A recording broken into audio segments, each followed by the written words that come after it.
And we are live. Hey people, how you doing? Tonight we're doing a Hangout stream and stuff like that. Yeah,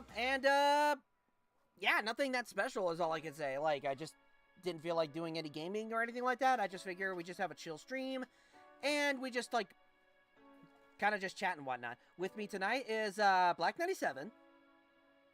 Yep. Were you able to switch your schedule tomorrow? Oh, hold on a minute. Be right back.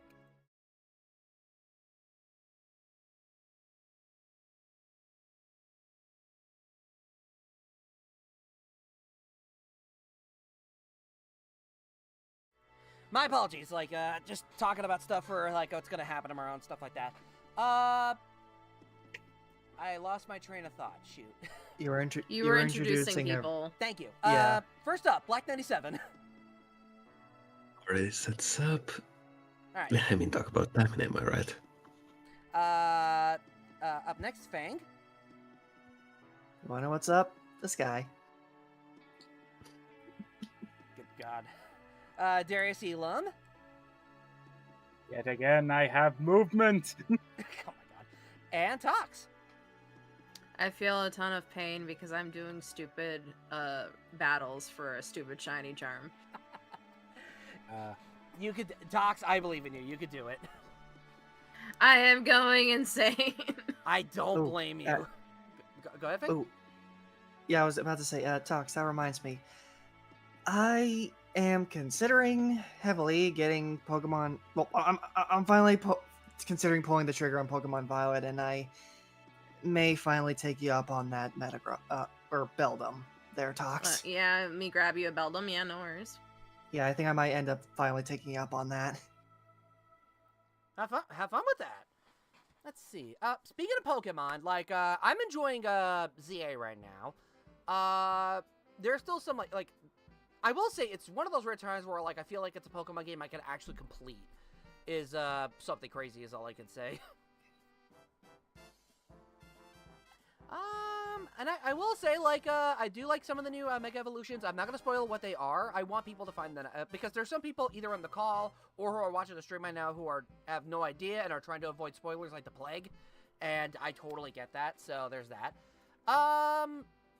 Oh yeah, like, I talked about this with the co-host earlier, but, like, something I'm looking forward to, especially in Master Duel, we're finally getting Super Quantum support. But is there new Synchron support, though? I don't know. Like, the update talked about, like, next week and or around October 27th, there's going to be, like, a new booster pack. I don't know if there are any Synchron support. I wasn't paying attention. I wasn't looking for that. I was looking for the Super Quantums. So you hyper-focused on the one word that you cared about. Yes. Is what you're telling us. So, yes. Okay, so just to put it simply, though, that's a no then. It's not it's not a no, I just don't know. You didn't care to look for other stuff. Right. We lost a Fang. It might be just internet. Oh, there you are. I didn't actually leave. I was just doing a Five Nights at Freddy's bit. Okay. Gregory, are you forklift certified? Not that. Not security breach. Is that a fast shotgun? Is that a fast shotgun? What? The brain rot is eternal, I swear. I think it was either Tox or Reviewer that introduced me to Pymation the video, so that's the reference we're getting it from.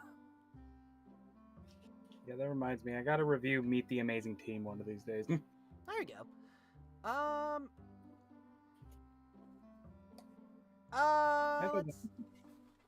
Speaking of making videos, like, something I want to do, like, right now for Xandrew Adventures Season 4, Episode 2, I'm getting some scenes recorded finally. I've got, like, scenes for the Commander and the Professor here in my room, but I need to get some scenes recorded of me and Dora, in this room.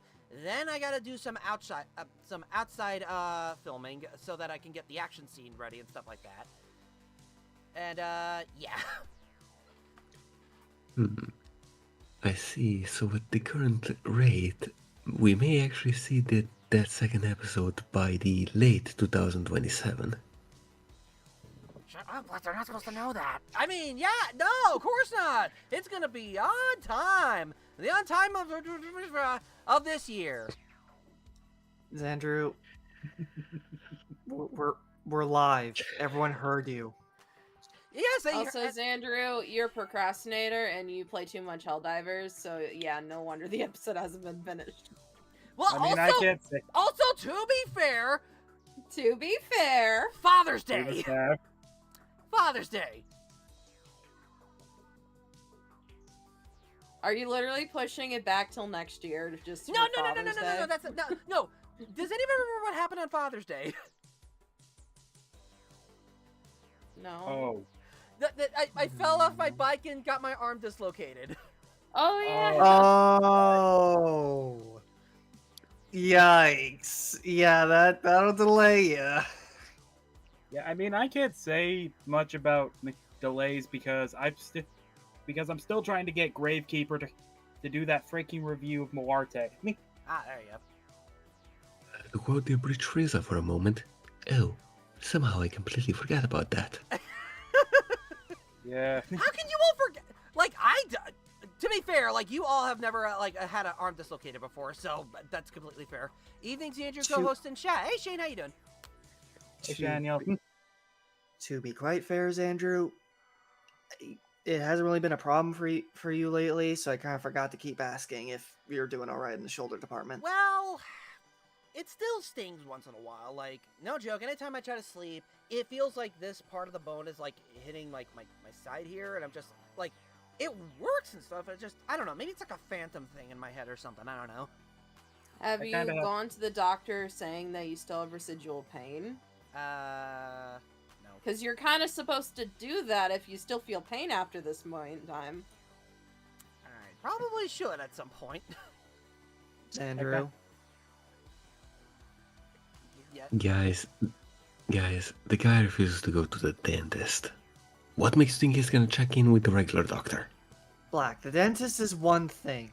This is a healing shoulder injury we're talking about here. The guy has like 5 functioning teeth that were naturally grown. Ouch. I mean, fair, but also ouch. Yeah, but at least he still has an arm that I hope he intends to keep. You don't know that. You don't know that. I might donate it to science. You That's get not one how of those that cool works. robot arms. You know, I will say, like, the idea of getting a prosthetic arm sounds cool, but you need to remember that, like, it's not like in the anime, like, you just pop it in and it's just all cool, the fancy stuff.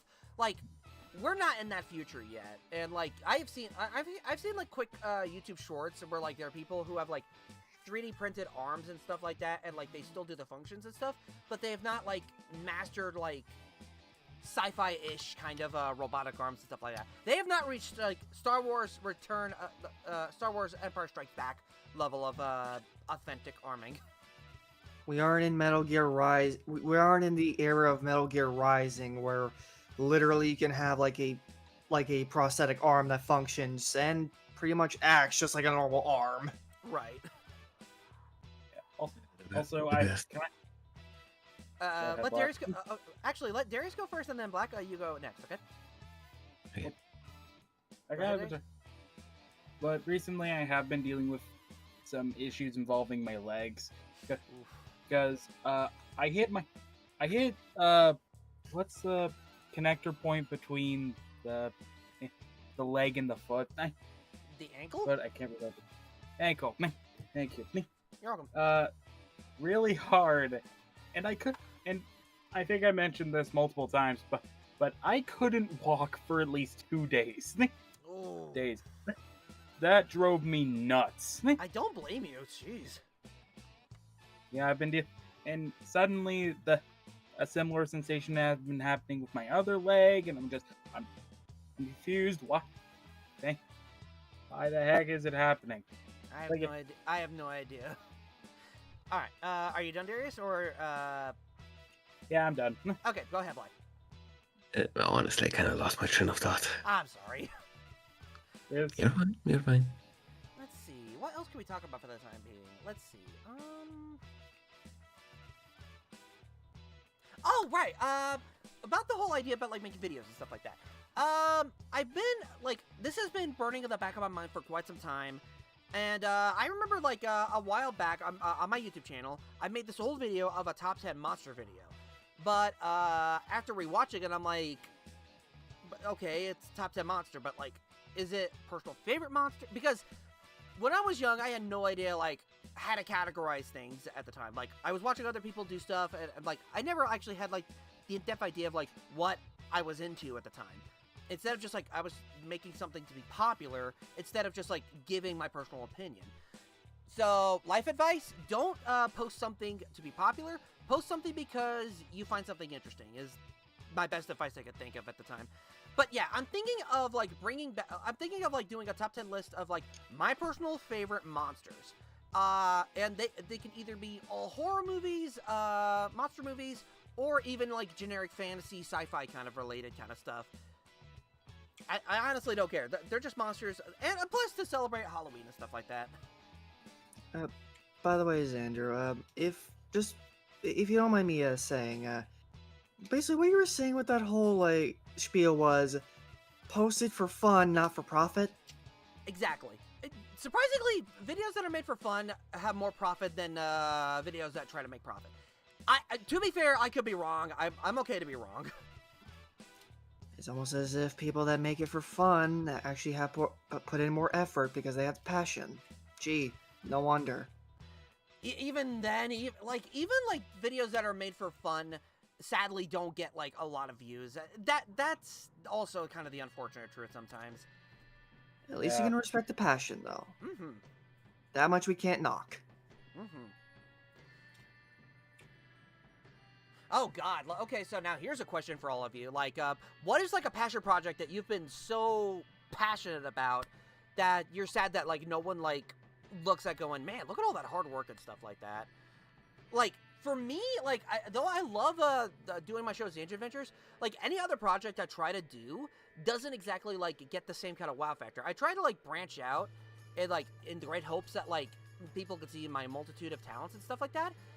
But unfortunately, they just stick around for Xandrew Adventures, and it doesn't exactly get that many views. But, like, at the same time, I'm still proud of it. It just, I don't know. But yeah, like, if anybody wants to go down the line or something like that, go for it. Honestly, not really so much of a passion project, like, in terms of YouTube or anything, but it's more of just a thing that I'm upset that I never really got to indulge in. Like, actually being able to get many figures and, like, say Transformers or heck even like anime mecha lines like 𝐃𝐎𝐋𝐋𝐑 that I really want, but because I don't know, I consider those more like holy grails to me. Not really like a proper holy grail, just personal holy grails to me. Yeah, I kind of get what you're talking about. I mean, like, when I got, like, the 𝐃�eh𝐻 meter, the Neutrino wand, the Power Ranger morpher, those are kind of my holy grails in a weird way. I get where you're coming from. Because, though, I'm hoping to fix that eventually, because there's a Choryujin on Amazon I'm looking at.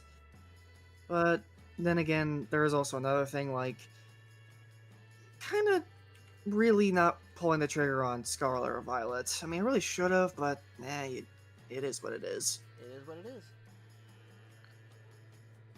in terms of passion projects I've been wanting to make, because a lot of my passion projects do come and go, but one that I've been clear-cut been wanting to work on, besides the fighting game project I've been having on the back burner, is this comic that I've had going on.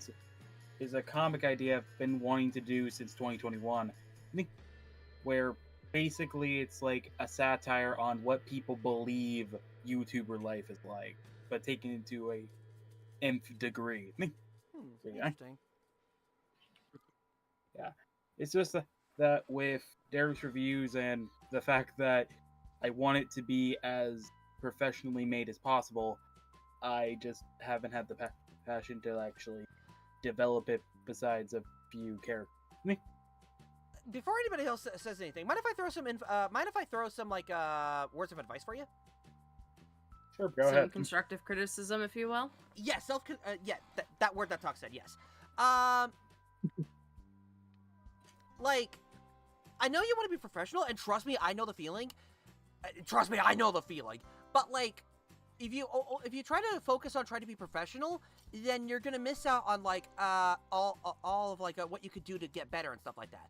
Like, sometimes posting something that like doesn't look professional, it shows like you have the effort of wanting to like put something out there.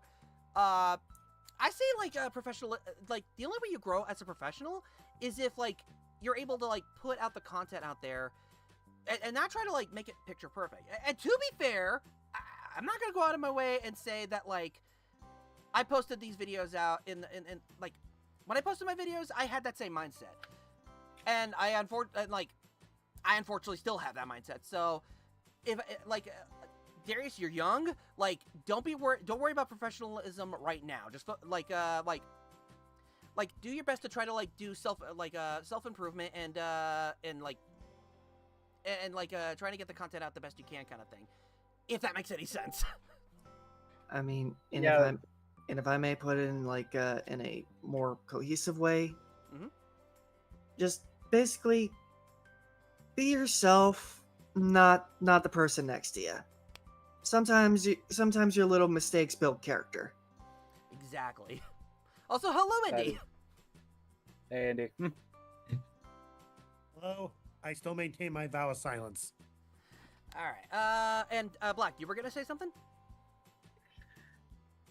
The only advice I can give: if you're gonna wait until what you're trying to do is perfect, you're never gonna release it.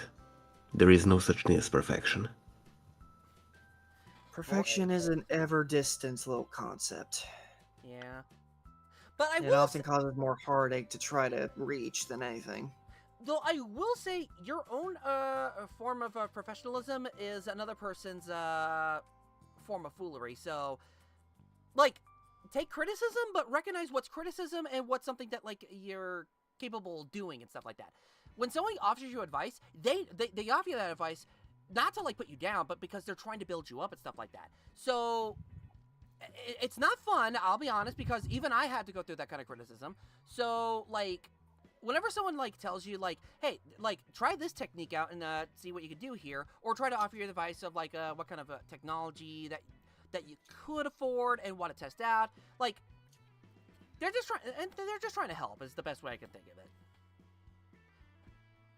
Thanks. Hey, no problem. There is a difference between constructive and destructive criticism. You have to make sure you listen to the constructive and not the destructive kind of thing. Amen. And the main thing is you can listen to the advice, but you don't have to take it. Just take what you need to take from it, you know? Exactly. Yeah, like for instance, if someone's telling you like the video could use like more explosions or crap like that, if you're not going for explosions, well, take the credit. Okay, well, if you're not going for explosions, but you do think some special effect could benefit you, take that into consideration. Gotcha. Don't quite take it so literally. Right. Wow, yeah. we just focused on me. Pretty much, yeah.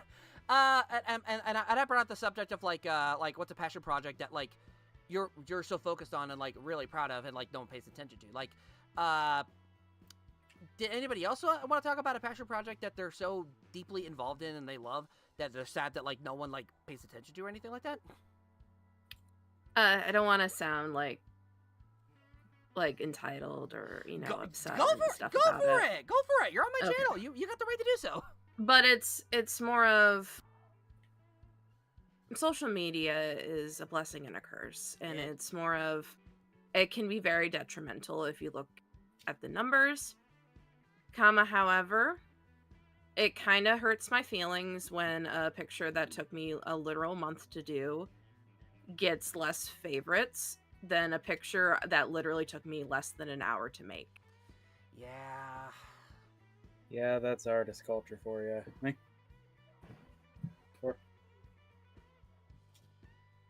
Because And like I should be thankful just for the you know the likes I get as is. It's just it makes me think that when I put my best out, no one wants to see my best. They just want to see my quick and easy drawings. Yeah, that's never fun. yeah, Because like, that's Tox, why I think. Tox, I gotta say, you are like, I'm sure you've heard this God knows how many times, and you know what? I am gonna keep saying this. You are a fantastic artist. I appreciate that. Ain't no problem. I do know that I have areas I need to improve in, like every artist, and I'm trying to learn to take compliments. It's very hard. Very much so. I mean, Hi, show. It's a show. I mean, if I may put my input on this, like I still am quite thankful for the random bits of art that you made for me. Heck, though I'm not using it now, I've actually been using the art you made for my Artificer Sona for quite some time, Yeah. and it was actually really good. And I am thankful. Like, you're a good artist. Like, don't let anyone else tell you otherwise. Like I know I'm a good artist. It's more of social media and algorithms and in the computers and being stupid. Yep. That for me, like we'll get back on topic of this, but for me, like that's why I spread a wide net of like social medias that I have. Not a lot, but there's a reason why I still stay on Facebook and Twitter and stuff like that. Though I know that people are not a fan of it, and I know there are people who are not a fan of Blue Sky. The thing is, my purpose is try to reach an audience of people who like my content, stuff like that. And yeah, there's probably gonna be some people that I'm not gonna be a fan of, but that's for me to worry about and what I gotta deal with. So ultimately, like, it is a shot in the dark, but like that's just how it is sometimes. Anyway, back to the subject of like passion project that like you're really proud of and that no one like pays attention to. So like, does anybody else have a passion project they've worked really hard and proud of that like they want to talk about? I actually do have one that actually is YouTube related. I mean, it doesn't have to be YouTube related, but go for it.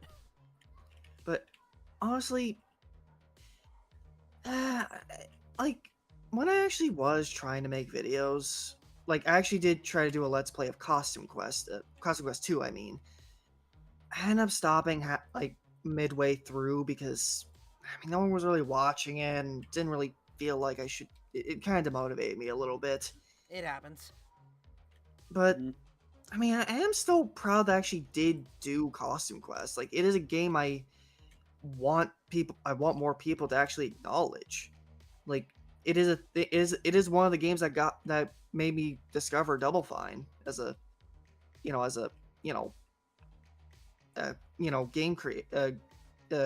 game company. There you go. Mm-hmm.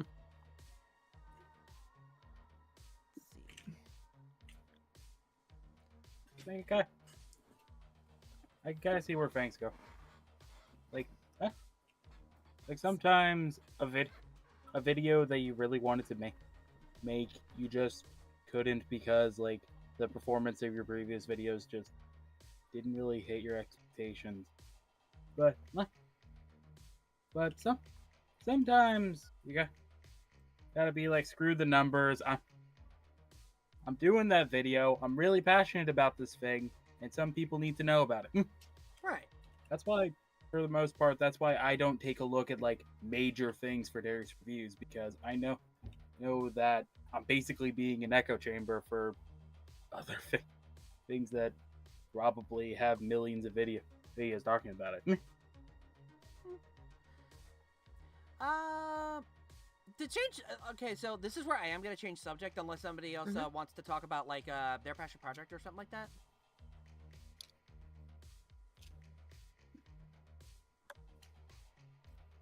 Alright, so to change subject, and because we are in the spooky season, and I was talking about earlier about, my list of, making a video of, like, my personal top 10 favorite monsters and stuff like that. I gotta ask y'all, like, do you have any particular favorite monsters or like creatures like from social media or books or something like that that like you really are fascinated and like or like think is like the coolest thing, or like terrifies you, or something like that? I'll let someone else go first this time. I need to actually think about this. All right. For me, like right now, I've already got an idea of like what my I've got 8 out of 10 so far. Let's see. Out of those is of course from the Tremors franchise, Gremlins, Ghostbusters. Let's see what else. The Thing, The Blob. I'm already spoiling what monsters are gonna be on the list. Let's see. What else was there? There were 3 more out of the 5. Let's see. Okay, I already mentioned Little Shop of Horrors. So again, that's another one I've pretty much spoiled. Let's see. Hey, you're really bad at this.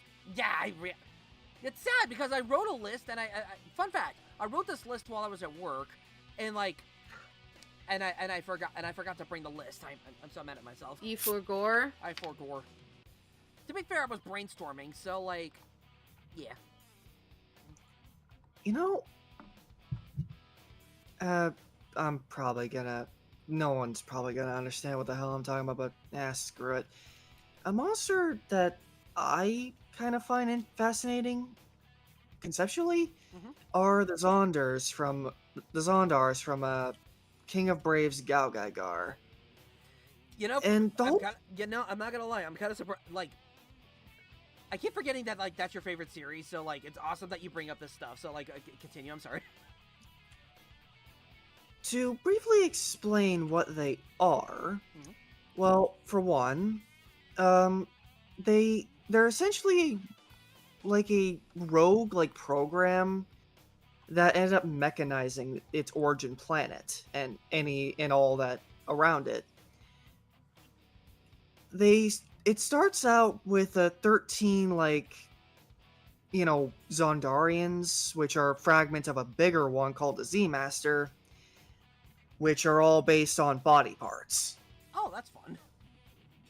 Yeah, 5 of them I think are arm. Actually, no. The three first ones that show up that get subsequently destroyed by one of the mecha is hand, jaw, and hair. Yeah, I when I said they're based off of body parts, I was not kidding. Oh my god. What's next, pancreas? No, but one of them is a spleen. Oh my god, I was kidding. An intestine, and an arm, and ribs. Need I say more? My leg! I wouldn't be surprised if one of them is a leg. But yeah, yeah, that's the Z Master front of it. Originally, when the show started, it was just one Zondarian. It was actually a fragment of one of the Primals. That's what they are. The 31 machine Primals or Primevals. I don't know. And the EA01, that's the big bad of the first half of the series' name.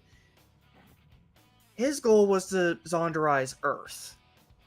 And doing so, he would basically use these things called Zondar metals, which Zondarize a human into, well, a Zondarized human.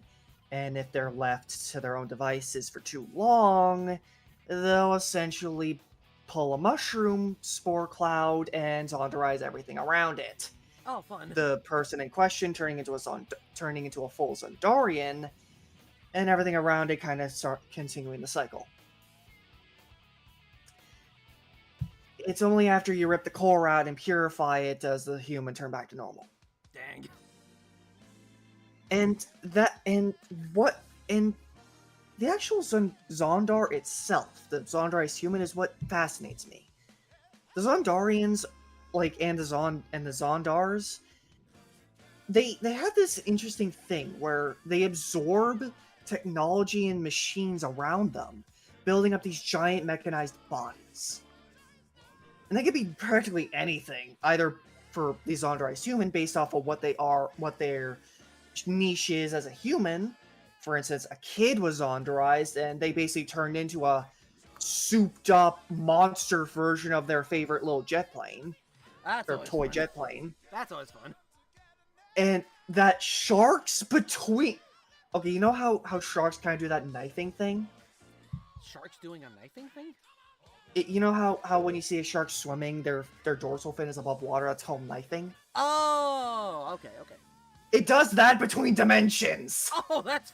Oh my god. Yep. And one of them was a principal that literally absorbed his entire school, turning it into a big Xandar, which separate a fragment of it, turning into the mechanized body that would later fight the King of Braves. That's always Holding fun. 5 kids hostage at the same time, too. That's always fun.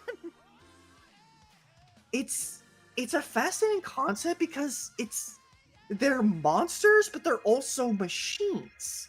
You don't see something like that too often, where a machine can also be just as much of a monster, and not in the Terminator or Rogue AI sense.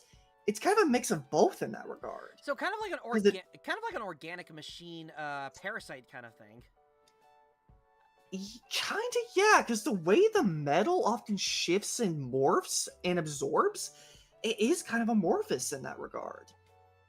Often solidifying into a proper mechanized form or shifting into another form. Oh my god, when you think about it, it's almost like evil Transformers in a weird way. Kinda. Come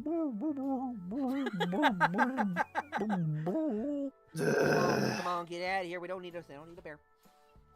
But yeah, that's... But Chica! But Chica sexy! That is the least sexiest thing I've ever seen. Millions disagree. Millions disagree!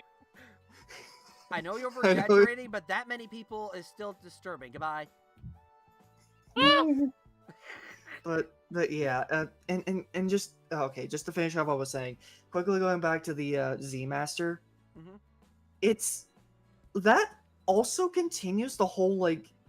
Yeah, kind of freaky, considering the fact that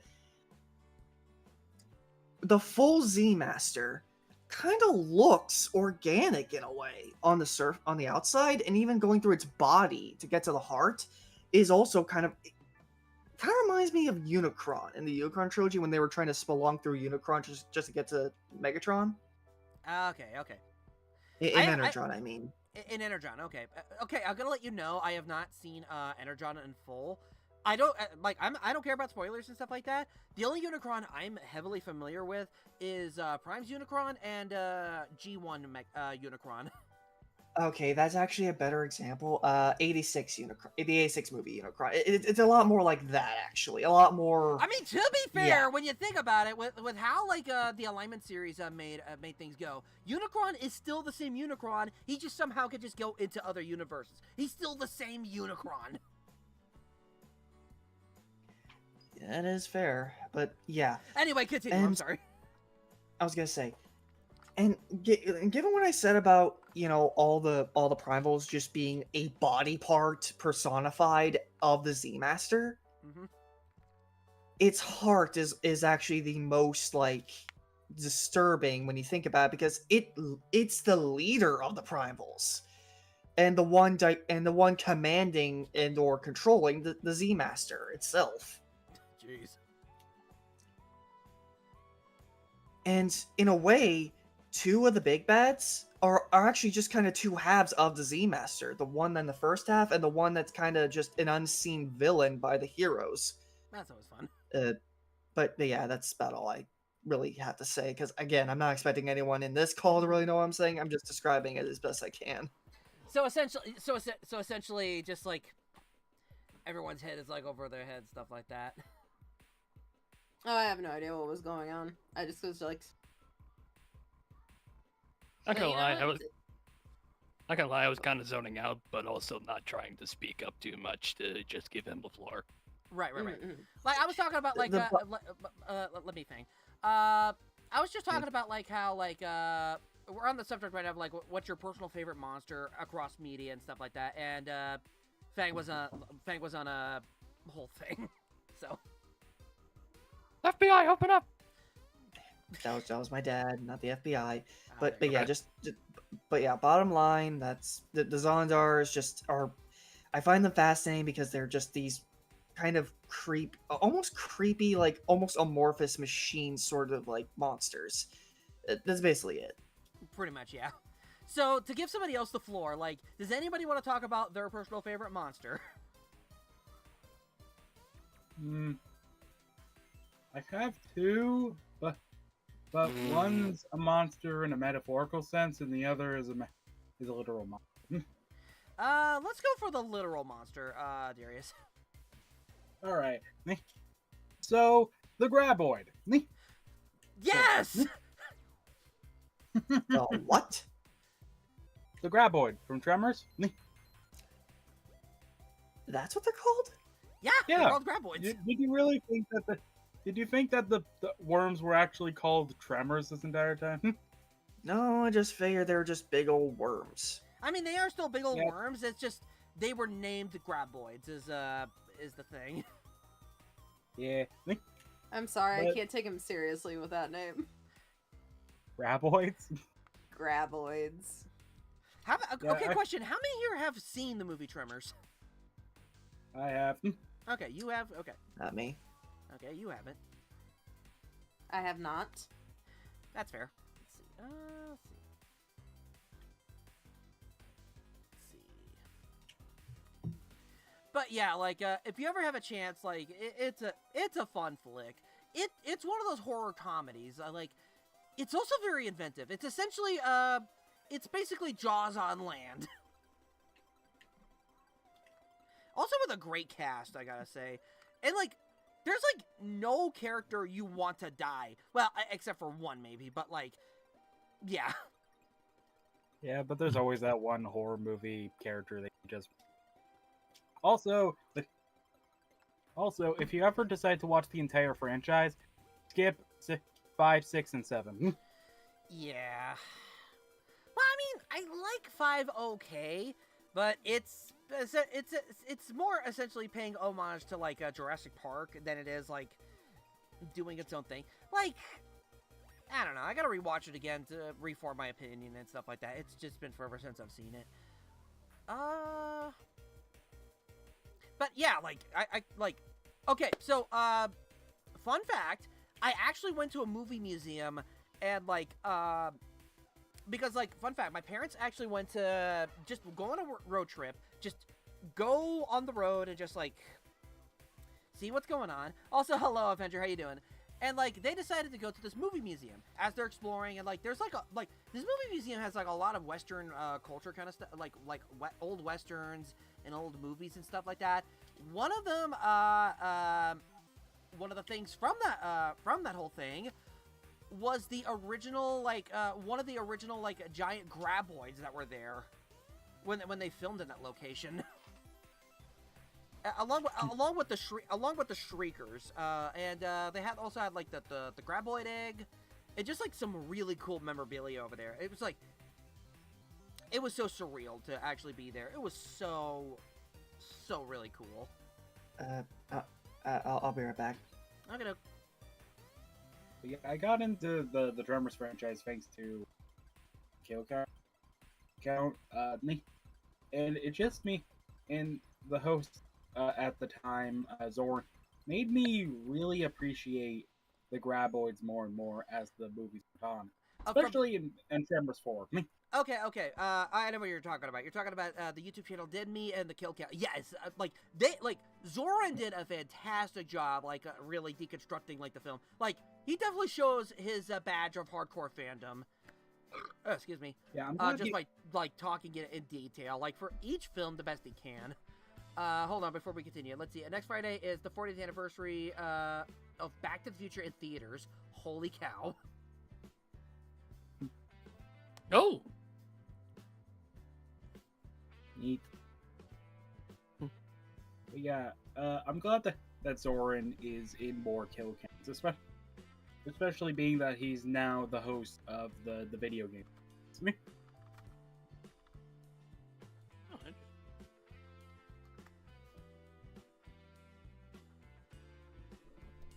I didn't know that. Yeah. Let's see. Mm. But yeah, I will say, like I mentioned before, like, the graboids are definitely on my list. Where they're placed on my list is up to me, but like, spoilers, that's one of them. Oh, by the way, Streamloots cards, if you buy them, whatever. Like, the Streamloot cards that are available right now to play are just the, Dress the Bidoof one, Dress the Xandrew. The Twitch one and the Streamloot art cards ones are, the Xandrew Valiant art ones are paused right now until further notice. So, there's that. So, I will say, what's the word I'm looking for? I've been thinking of, like, dropping the crafting material. I'm thinking of just, like, dropping the crafting material thing of, like, the draw art cards, because, like, I don't know, just, like, it was a little costly at the time. And also, hello, Fu! What's up, my ninjas? Dang. Crafty bastard, I knew what you were going for there. Very well, very well, very good, very good. What's the one we're looking for? Come on, Brain, you can do it, I believe in you. So, Fu, we were talking about personal favorite monsters. Do you have any particular favorite ones? Like how? Like, any monster across media, like, through history, like, it doesn't matter. Like, well, as long as they're, like, fictional-based ones, if I gotta be honest. Like, we were just talking about Graboids earlier, from Tremors, so... Oh. Hello, I'm 𝐃𝐎𝐋𝐋𝐑, VTuber of the Crushing Hell. I wonder what that's saying there. So, you're your own favorite monster is pretty much what you're saying. Oh, I thought we were talking about race. Oh, I mean, like... I'm like, are we bringing out the Monster Encyclopedia? Are we doing that kind of deal? No. I'm talking about, like, just, like in general, like, is there Oh, and, like... Because you know, it's, like, the Halloween month, and, like, I figure, like, is there any particularly favorite monsters, like, from, like... Something like that, yeah. Oh, I was stupid. Okay. I thought she was being funny and saying, like, hi, Onis. I am one. Oh, there you go. But if we're talking about anything specific, you know what? I'm going to say this without having ever seen the movie. Oh wait, no. The Predator race. I can never remember the actual aliens, Yautja. but it's like the Predators. Yeah, like, I don't think The like, Yaksha, something like that. the Yamcha? Yautja. The Yamcha? Yautja. Okay. Yeah. Yeah, technically Yeah. the... Go ahead. Yeah. Me and Black know what we're talking about, at least. Mhm. Yeah, but it's like if you actually like went into like how they're actually society-wise, they are quite fascinating, especially their philosophy on death and how it's personified as the greatest hunter to ever live, for it will always take its prey. Dang. They're also very egotistical, as Also, me and Black a have come to reminder, notice. they are a matriarchal society, so the women are a lot bigger. Oh. Ooh. I mean, I've also been made aware that they're also very egotistical, and that often bites them in the butt. A lot. Yeah. It's weird to think that those things came from an Arnold Schwarzenegger movie, of all places.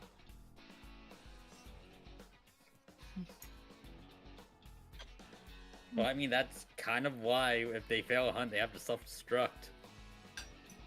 Yep. It's a lot of, like, honor and stuff like that. Like,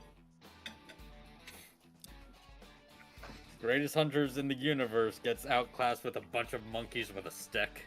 Ha! Let's see.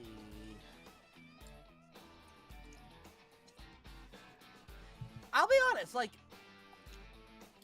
I will say, like, looking at, like, some old movies, like, there are some movies I never actually sat down to watch before, like, there's some movies I know and some movies I don't. Like, I know of the franchises, I just never sat down to watch all of them.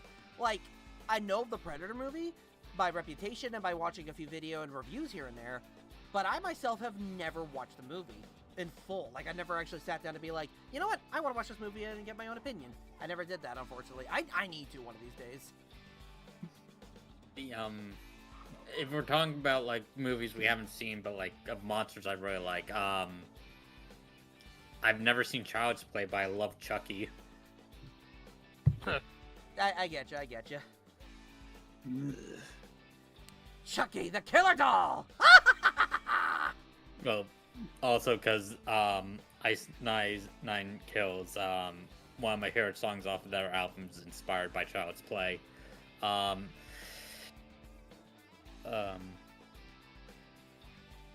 Assault and Battery. Is that the As song? in batteries not included. Oh, okay. Wow. So, Yeah, gotta love it. yeah. What are you saying, Fang? I was gonna say, not gonna lie, Fu. I think I have another monster I find fascinating, and I think it might challenge you in the whole fascination with Yautja. Yeah. The Xenomorphs. I knew you were gonna say the Xenomorphs. you can't talk about the Predators without the aliens. And here's the thing. What fascinates me the most about the Xenomorphs is there's a reason the Yautja hunt Xenomorphs as a rite of passage. They are themselves also pretty much an apex predator. I'm gonna be honest, I'm more so fascinated with the Xenomorphs as an allegory more than anything. But can we all agree? Okay, so this is something I will say. How many of us have watched the Alien vs. Predator movie yet? Yeah, I have. I haven't. Haven't. All I can Haven't. say, I'm not much of a horror person, to be honest with you. That is It's completely not much fair. of a horror movie. it's definitely more of an action adventure movie kind of thing. It's got gore, but it's not like horror gore. Like it's horror. I don't know how to. I don't know. How to explain It's just a boy smashing his action figures together. Pretty much, yeah. That is just the movie, and that's why I love it. Absolutely. It's I'm- It's pretty much like think Freddy vs. Jason or stuff like that. It's kind of like that. It's not really meant to be a horror movie, just a what if. My dumbass is more drawn to like horror games than movies. I don't think that I've is- seen like. Go ahead. a Go ahead. lot. Oh no, that was it. Oh, okay. Okay, You the know opposite. what? You know what? When it comes, okay, so other than just horror movies and whatnot, go ahead, Phil. Just if we're on the subject of Alien vs. Predator, do you want to know how that even got started? If I recall, correct me if I'm wrong, but it was thanks to Predator 2. Yeah, because both the Alien movies and the Predator movies were using the same prop house, and on one of the Predator's trophy walls, they had a alien head, and that little Easter egg inspired a bunch of fans to just be like, "Oh man, the aliens are in Predator. I wonder what that's all about." Right. I will also say like another. Actually, no. Before I change my subject, I agree. Like that's really cool. It's really cool that like what's what we're looking for, Brain. You can do it. I believe in you. It's also cool that like before the Alien vs. Predator movie came out, like the build up for it of like through other media, like comic books, video games, and stuff like that. I think video games, maybe. Correct me if I'm wrong, but like, I think that's actually really cool. It's just they just decide to just throw the prop into the background. Actually, that does remind me. Speaking of games, one of the Alien vs. Predator games actually has you playing as a unique alien. Okay. Yeah, I forget. I forget what exactly he was named, but he was unique in the sense that he was able to evade his capture by shifting, like, away from where they expected him to burst out of, the chest. They still captured him, but then they grafted something onto him to actually mark him, which was... Point is, this xenomorph was very unique in the sense of, yeah, he quite literally is the more cunning of his kind. Interesting. But where were you going at, Xandrew? I think I lost my train. I lost my train of thought. I think I was gonna also shift the conversation to the fact that like, it's not just like Aliens vs Predator being like another other film is one of the films that like have the IP crossover, but another one that has the IP crossover, Freddy vs Jason. Yeah. Like, and what's great about that is that, like, same thing. Well, not the same thing. Actually, it was near the end of a Friday the 13th movie that Jason is quote unquote defeated, but then all of a sudden, the arm of Freddy Krueger just pops up, grabs his mask, and drags it down, and you're just like, what? And that got fans like, now the movie was in development hell for a long time. I'm only learning about this stuff, like, secondhand from, like, other reviewers and stuff like that and, like, online information. So, like, I didn't even know, like, this was a thing. Also, like, another fun thing is, like, another one is, like, of an IP crossover, of course, is the Necronomicon, the Book of the Dead, from the Evil Dead movies. And I thought that was a cute favorite horror movie. That is actually, like, now, are you a fan of the original Evil Dead or Evil Dead 2? No. I've seen both, but it's Evil Dead 2. Honestly, Evil Dead 2 is definitely, like, thematically a little better. Although, I will argue that, like, the original definitely had, like, a little more pain to it because the actors were, like, actually doing their own stunts and stuff like that, so it's dated, but at the same time, I totally get it. Actually, funny you mentioned that in terms of crossover, because didn't Ash Williams also fight Jason? Oh yeah, in, like, in a comic? The comic. Yeah, Yeah. and Jason twice. yeah. Like let's see, what's up we're looking for? The Freddy versus Jason versus Ash comic book. Yeah, I know Linkara did a review of those comics. Yep. Wait, But, it wasn't just Jason, but it was also Freddy as well. Yeah, because there was a Jason versus Freddy movie, and then after the movie was done and stuff like that, and like they didn't continue it, it was in development hell. They decided, you know what, such a cool concept of like, and they even introduced like the idea of like Ash Williams being in there. They're like, or Ashley Williams actually, and you're like, you know what? Why not just turn this into a comic? Let's have this three-way battle between three horror icons, the hero and the two monsters, and see what that looks like. And so that's where like that comic book series came from. But now, okay, so does anybody else want to add anything to that before I prompt another question that y'all? Oh no, wait. Here was my question. Like, when it comes to like video games, like, what are your favorite horror monsters in video games that like you like? Nemesis. To be more specific, the original one, not the remake one. Yeah. Even though the remake one had a badass flamethrower. Okay, but coolness factor can only bring you so far if execution sucks. Hey! I pointed out he had a badass flamethrower. I didn't say I liked him. I am aware. I'm just emphasizing your point. Yeah, but yeah, no, definitely, like, immediate answer, Nemesis. Context, yeah, the original Nemesis, because he was such a freaking, like, he earned his freaking namesake in Japan as the Pursuer. Like, he was always on your ass.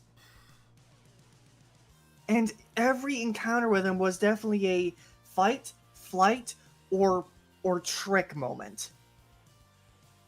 And by the end, it was definitely like, oh yeah, you ain't coming back after this. Yeah. Again, it kind of comes with either do you want my metaphorical monster or my literal monster, because there's two examples I have. Again, I want to go for literal. All right. Right, the metaphorical one's Monica. Just to get that out there. But my literal one is the love amalgamations from Lisa the Painless. Painful. The what? Okay. So, this child probably doesn't know what I'm talking about, but there's these things. But basically, in Lisa the Painful, there's these things called love mutants, joy mutants, which basically are mutants that are people who have an excess amount of the drug joy, which happened before We Happy Few, which basically turns them into broken amalgamations. Oh, that's always fun. Oh, we have. Wait. Okay, go ahead, Fang. Yes. Is this like either a prequel or continuation to We Happy Few? No, it was made before. No, I just mentioned We Happy Few because a lot of people compare that drug joy to the joy from Lisa the Painful. Okay, Or that Lisa makes the sense. Painless? Or it's just Lisa. Okay, that makes Thank you. sense. Thank you, show.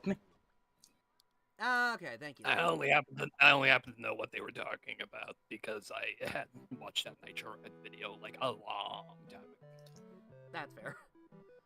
Let's see. Same. So, by the way, Darius, may I just say, when you said that your metaphorical monster was Monica, I just immediately heard a reviewer in the background going, she wasn't evil, she just wanted love. Well, Oh my God. Well, she doesn't have to be evil to be a monster. I mean, she literally killed. She killed the residents of the villager club. She digitally killed people in the literature club. Potato, tomato. Okay, smarty pants. In the digital realm, what is the difference? The difference is they're gone now. I mean, pain is pain. I was asking Xandrew.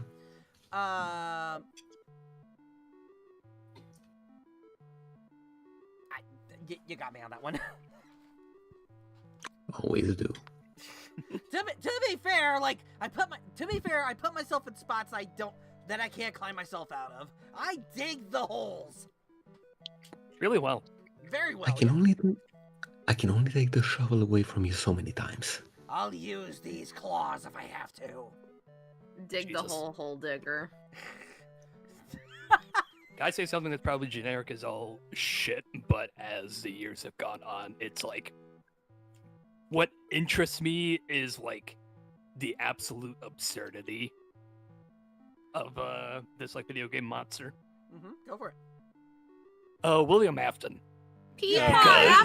Peapod Peapod Afton. Oh my god. Mother of 'Cause- mercy. Okay, Fang, it may be just like, oh yeah, FNAF, da. But I can't tell you what it is about things, but something about like the progression in like the original games where you're figuring out more about the world and the background and how like everything gets set up, and then you realize, you figure out, oh, it's this one guy that basically set everything into motion, and oh, guess we lost Anyway, continue your thought.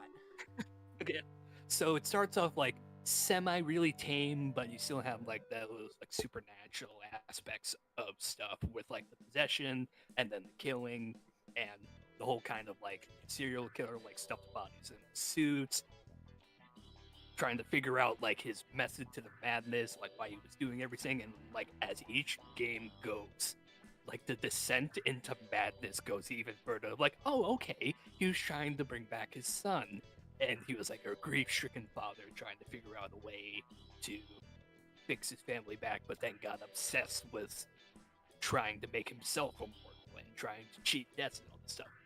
And then you get to the point where with like Security Breach and all the new games that have come out in the last couple of years of like, wait a minute, you're telling me that in a sense that, and I know I'm butchering things talks here, don't get on my ass, please. Like, wait, so currently there is like a AI virus thing that it's trying to like become real and take over people's bodies and try and act the way that Afton did, even if he's currently dead and suffering.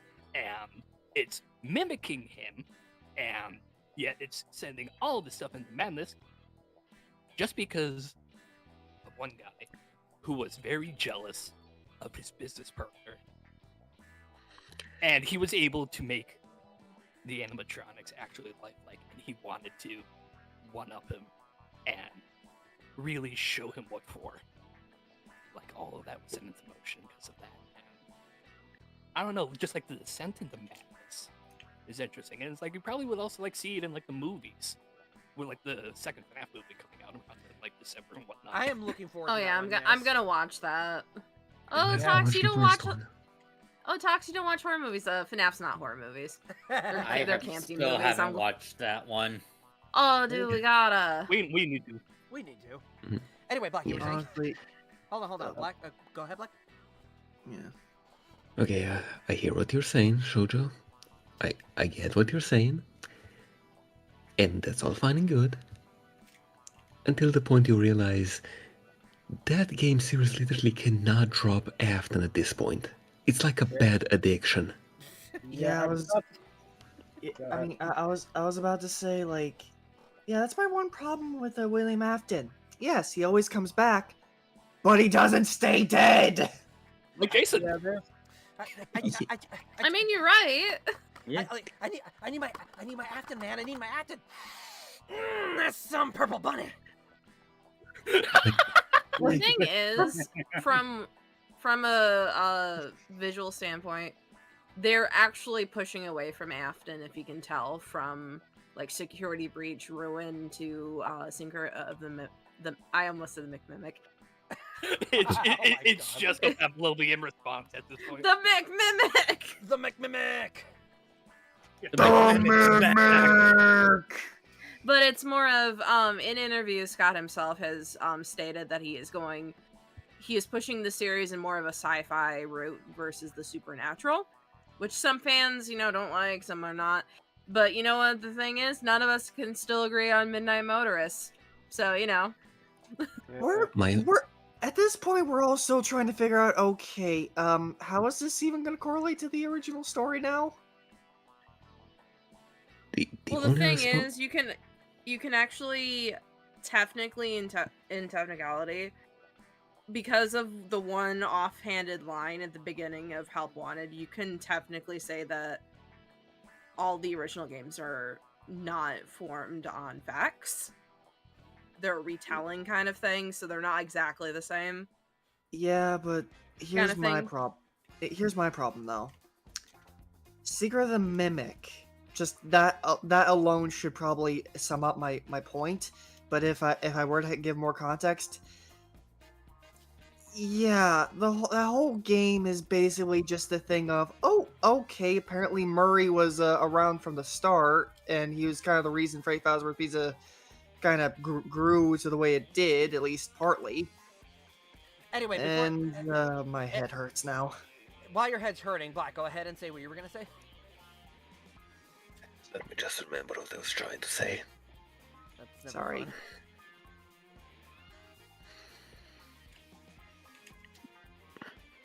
Just keep talking. I'm gonna get back to you when I remember. But yeah, like, Yeah. all I can Okay. say is that, like, I am never gonna touch a FNAF. I'm never gonna touch a FNAF game ever again after what happened with the second game I've played. I was Oh, gonna say, yeah. Secret of the Mimic is actually really fun. I platinumed it. Nice. Anyway, Black, Oh, yeah, continue. no. Hold Oh on. yeah, now I remember. Now I remember what I was trying to say. He's gonna be moving more into the sci-fi, time traveling ball pit. To be fair, that was made before the change. Because that was made before... the original book for Into the Ball Pit was made around the time way before Security Breach. That and the books are not canon to the games. Except for when they are, and sometimes are not. Yeah, that's Hot take. Sorry. Even Uh, hot take. Even if on like a conceptual level, and just depending on like the designs of certain ones of the animatronics, with like something with like nightmares and like the circuit, like the Circus Babies Pizza World ones and Sister Location, and even to some extent in like Security Breach Ruin, with the way that some of the Rockstar animatronics have like decayed and have like worn down and stuff. Something I think I like about FNAF, even with as long as it's been made and the story has been progressing, is how complicated as crap as it can be, because literally so many people in this call have like said different things about how they view on how the story has gone. And I clearly remember an interview that Scott had made before, when talking about making Security Breach. He only gave Steel Wool a few bullet points and certain things to like put into the game, and he did not expect things to go as bat crap insane as they did with what they made. So in a sense, he kind of convoluted things and made things even more confusing for everybody in the process. So Oh, yeah. think... Yep. Yeah, go ahead. I was gonna say, go ahead. Oh, well, I was just going to say it's like, so it's like, in a sense, everybody's right, everybody's wrong, and sometimes even some of the most insane, asinine stuff you could think of that has no chance of being true can actually be true sometime down the line, because who knows, this thing is probably going to still be going on for a few more years, so Scott can get all that money. Pretty much. But yeah, Darius, you were going to say something? Yeah, the convoluted nature of the FNAF franchise is one of the reasons why I don't find Springtrap, whether he be his original Scraptrap, Peepaw Afton, that's kind of,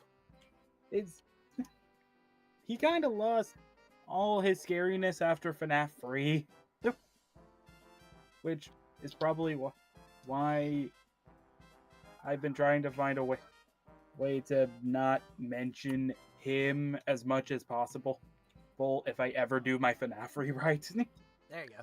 And Yeah, Tox, fair. Tox, you were going to say? I don't remember what I was going to say. Ah, my bad. Okay, if I were to say one good thing about William Afton, I will say I am a bit biased toward the supernatural parts of FNAF. Yeah, that's kind of like what interests me more about these things. And granted, yes, he always comes back and he never stays dead. I will admit, Glitch Trap did interest me before it got a little convoluted and revealed that, okay, he's apparently a mimic. I like the concept of Glitch Trap. I like the concept of Glitch Trap in the sense that he's basically William Afton's second lease on the afterlife. Essentially his, like a copy, you could say? Again, that was before. Apparently people started theorizing that he's partly a mimic, and yeah, I don't subscribe to that theory, frankly. Okay. Hold on, I got a chance. As J-Storm said, but hey, it's just a theory. A FNAF theory! Anyway, Yeah, I was Ow. Yeah, I was just gonna quickly finish by saying I don't subscribe to that theory because to me, Glitch Trap has always been just that. An extension, or I guess you could say a new William Afton. His legacy, or I guess unwillingness to die living on in digital form. Hence why I subscribe to that. He's partly a digital copy of William Afton purely because, well, how else can you explain all those motherboards and crap just infecting the game with some paranormal virus because they came from the original animatronics, one of which must have been the original Spring Bonnie. But the original Spring Bonnie suit was burnt at this, Pizzeria Simulator location. Yeah. Which is underneath the Pizzaplex. We didn't see Which the is also body. where also Mexis, aka Fiona, is. Who is a mimic. Listen, talks. Weirder things have survived and stuff like that. Anyway, Okay. anyway. Thing from I'm sorry, Jojo, but Black, you were gonna say? I've got 3 points to make here. First of all, the longer this series goes on, the more, in hindsight, it becomes apparent that that whole "I always come back" wasn't a promise, it was a freaking threat. Pretty much. Point 2. Even Scott doesn't know the plot of this game anymore. He lost it when the box was still a thing. Oh my god. And point 3. Point 3. Ignoring all of the glitches, all of the bugs with security breach, it would already be 10 times better if they didn't shove in Afton again. No, I don't care if it's just a mimic, it's Afton. And Jojo, you were gonna say? Okay, so to immediately derail things and get off of this topic, I just immediately thought of another kind of video game monster that, now that I think about it, I think would be something that I kind of would fit around there. Mm-hmm. So, does anybody remember the game Prey? Yeah. Prey. Oh, Which one? those things. Wait. There's Is two Prey- praise. Wait a minute. Is Prey the one where, like, you're demon hunters or something like that? The more recent one that came out around, like, I think 2016, 2017. I don't think I do. But go ahead and sum it up for me. So, basically, you know Gmod Prop Hunt? Gmod Pump. I'm familiar with it, yeah. So, instead of yourself hiding as the props, Hold on a minute. Sorry about this, people. Hold on. okay, My dad's gotta borrow my Yeti. okay. Yeah, like a basic way to describe it is picture Prop Hunt and Prop Hunt and Gmod, and think of like a chair, a microphone, maybe even that Yeti that you gave your parent. The monsters, which are basically like these amorphous, like black, sludgy kind of venom-esque creatures. Hold on a minute, Can. people. Hold on a minute. Stop your conversation right there. I'll be okay.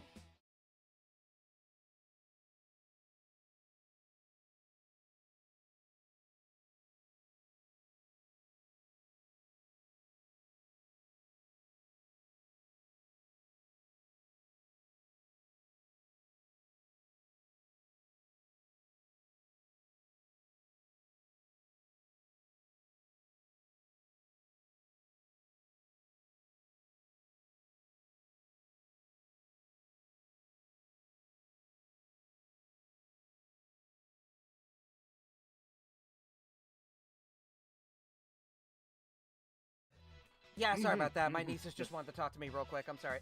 Go back to what you were saying, Shoujo. My apologies. You're good. Actually, that little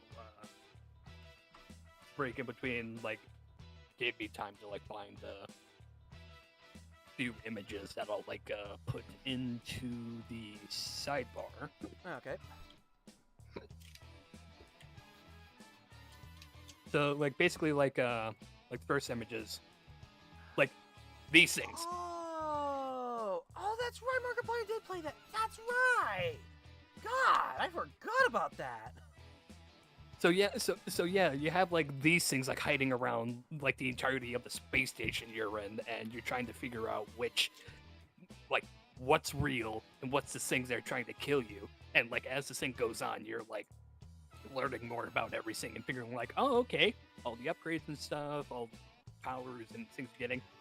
Oh wait, I'm actually becoming more like them and gaining their powers and abilities. Oh, Oh nice. no, what am I becoming? So, like something about that just like really interested me when I like seen Mark play through that, and it's just like, yeah. I mean, literally, I have not thought about the game or those monsters until just today. So, must show how much of a memory they made. Mm-hmm.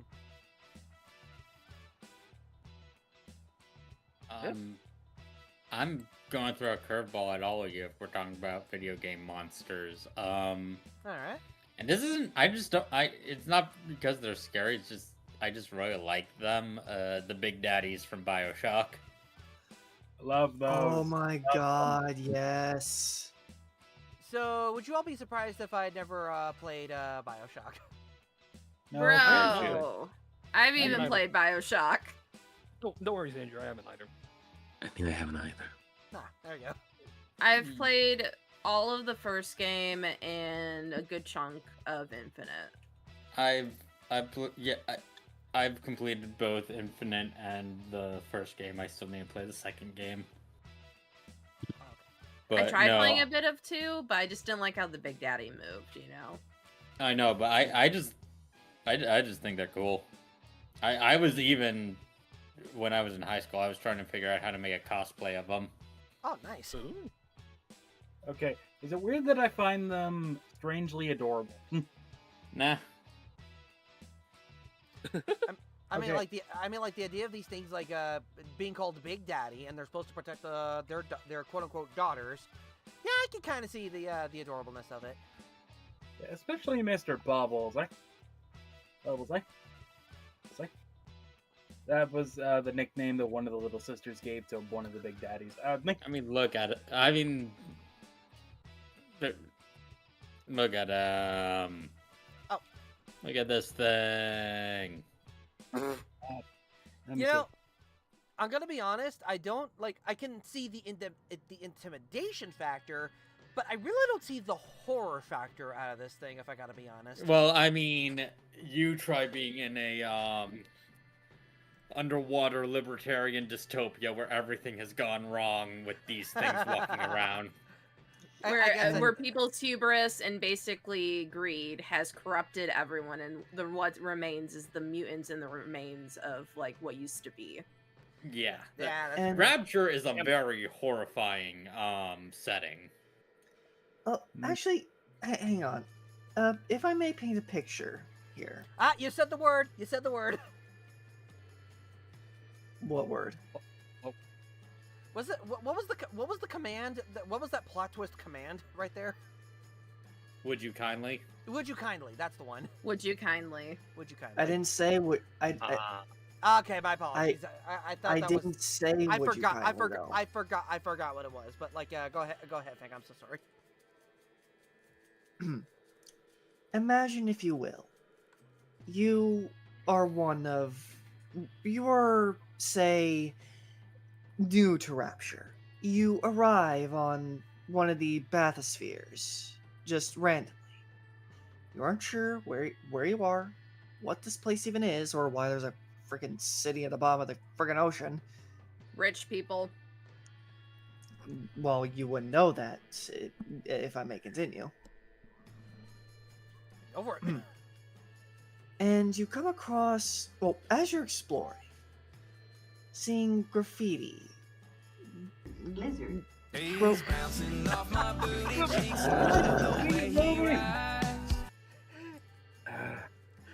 This is just what happens when you give her access to things. Yep. Anyway, so we're underwater city. We see graffiti. Go ahead. Okay. As I was saying, jeez. Yeah, as you're walking around, you see how run down this place is. Surprised how it's even still not flooded. Graffiti, bullet holes in various walls. Heck, even desolate remnants of life as you know it. And then you come across a lone little girl, stabbing what looks to be a syringe into a corpse. As you get a closer look, she looks off. Her eyes glow with pupilless amber orbs. She hums. You could swear she's calling the corpse an angel as you overhear her childish murmurs. Then she notices you. She's startled, of course, and just before you could back off, in her panic, she shouts, "Mr. Bubbles." And you hear a loud, metallic drone. like someone just roared, and the sound of a very strong drill. Then this, what you see in the sidebar, bursts through one of the nearby walls. The holes of its diving helmet, Yeah, it's a diving helmet. glowing a crimson. And the only thing you could see from its demeanor is it wants you dead. Yeah, we just call that California underwater. Hey, I look, tried we're to- rich people. I tried, Fu. Yeah. I tried, Fu. I freaking tried. It's fine. It's fine. I feel like, honestly, Xandrew, I think you would like the game if you want to try it. Of course, of course. It's a really good game. I know about it by reputation. I haven't seen like the press start to laugh dub of it of the main character going through the story and stuff like that. So I know the plot twist. I know the story, and like I know how it goes and stuff like that. And I don't know. I can't promise anything, but like I don't know. By the by, Fang, you could make a great GM. Game master. For Dungeons Okay. and I mean, that wasn't that good. Yeah, on that point, the award for most likely to be a theater kid goes to Fang Spectre. Oh, come on! Don't give me too much credit here. It wasn't that good. Dude, you may have not made Zan fearful, but I was shaking in my boots. Metaphorically. I mean, would you want us to compliment you, or would you want us to call you a twink? Ha, twink. Twink. Twink. I'll take the compliments. Yeah. Well done, Good. Theater Twink. Well done, Theater Twink. I'm going Oh to my kill God. you. Okay, that's all on Xandrew. I wasn't gonna go any farther than that. Yes, that's on me. Hey, Black, do you have that Big Daddy drill arm on back order yet? Yeah, it Oh, just that arrived isn't even actually. like the freakiest Big Daddy out there. Oh my god. Okay, no. Oh no. Wait. So you're getting that drill arm there, Fang. So Xandrew? Choose carefully. Xandrew, yes. where are you going with this? I said. So are you gonna be Twink Daddy?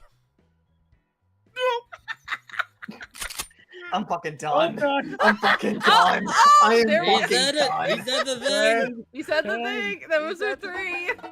Those are three. Just, I don't care. I don't care. That was just what the hell? I am so sorry. It was right there. The opportunity was right there. So that's 3 minutes, I'm guessing. Yeah. For the You sake of said it. Okay, I was gonna say he swore 3 times. I'm Yeah.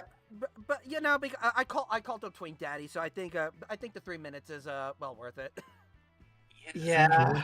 Yes, Andrew was provoking him. By all accounts, this should be a free pass.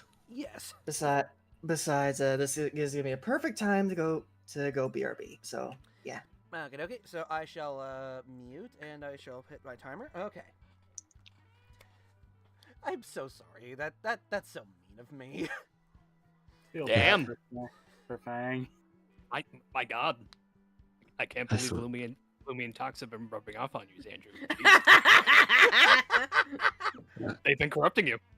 Corruption. No. Xandrew, Go ahead, Mike. Xandrew, I swear to whatever deity you believe in, one of these days, if you keep going down this route, you shall be the heaven that this drill pierces. Oh my God. Oh my god. Is that like Erlen Godden reference? What No, do you that was think? that was a Bob the Builder reference. Yes, of course, it was a Gurren Lagann reference.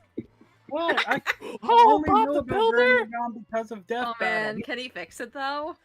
Let's Yeah, see yeah. if he can. No, we'll have to amputate.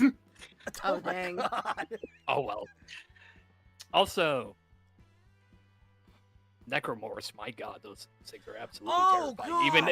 god, Even if I've never played Dead Space and I wanted to. Yeah. Like on a Okay. conceptual level, those things are freaking horrifying. They are Meh. like. Go ahead, Black. The only response I can give to those creatures, meh, I've seen worse. That is completely fair. That is completely fair. They are. They're- Go ahead. Go ahead, Fu. No, you can continue because I'm Like- going to derail it again. Like I know that for me, like when I was first introduced to the necromorphs and stuff like that, like this was like before I even got introduced to like playing horror games, because like again, horror games, scary. You think I was born? Back in my day when it came to horror games, we were scared of one little pixel. It was all the reason we were so scared of that little pixel because it was all edgy. It had 4 sides, 4 corners. We thought it was the devil.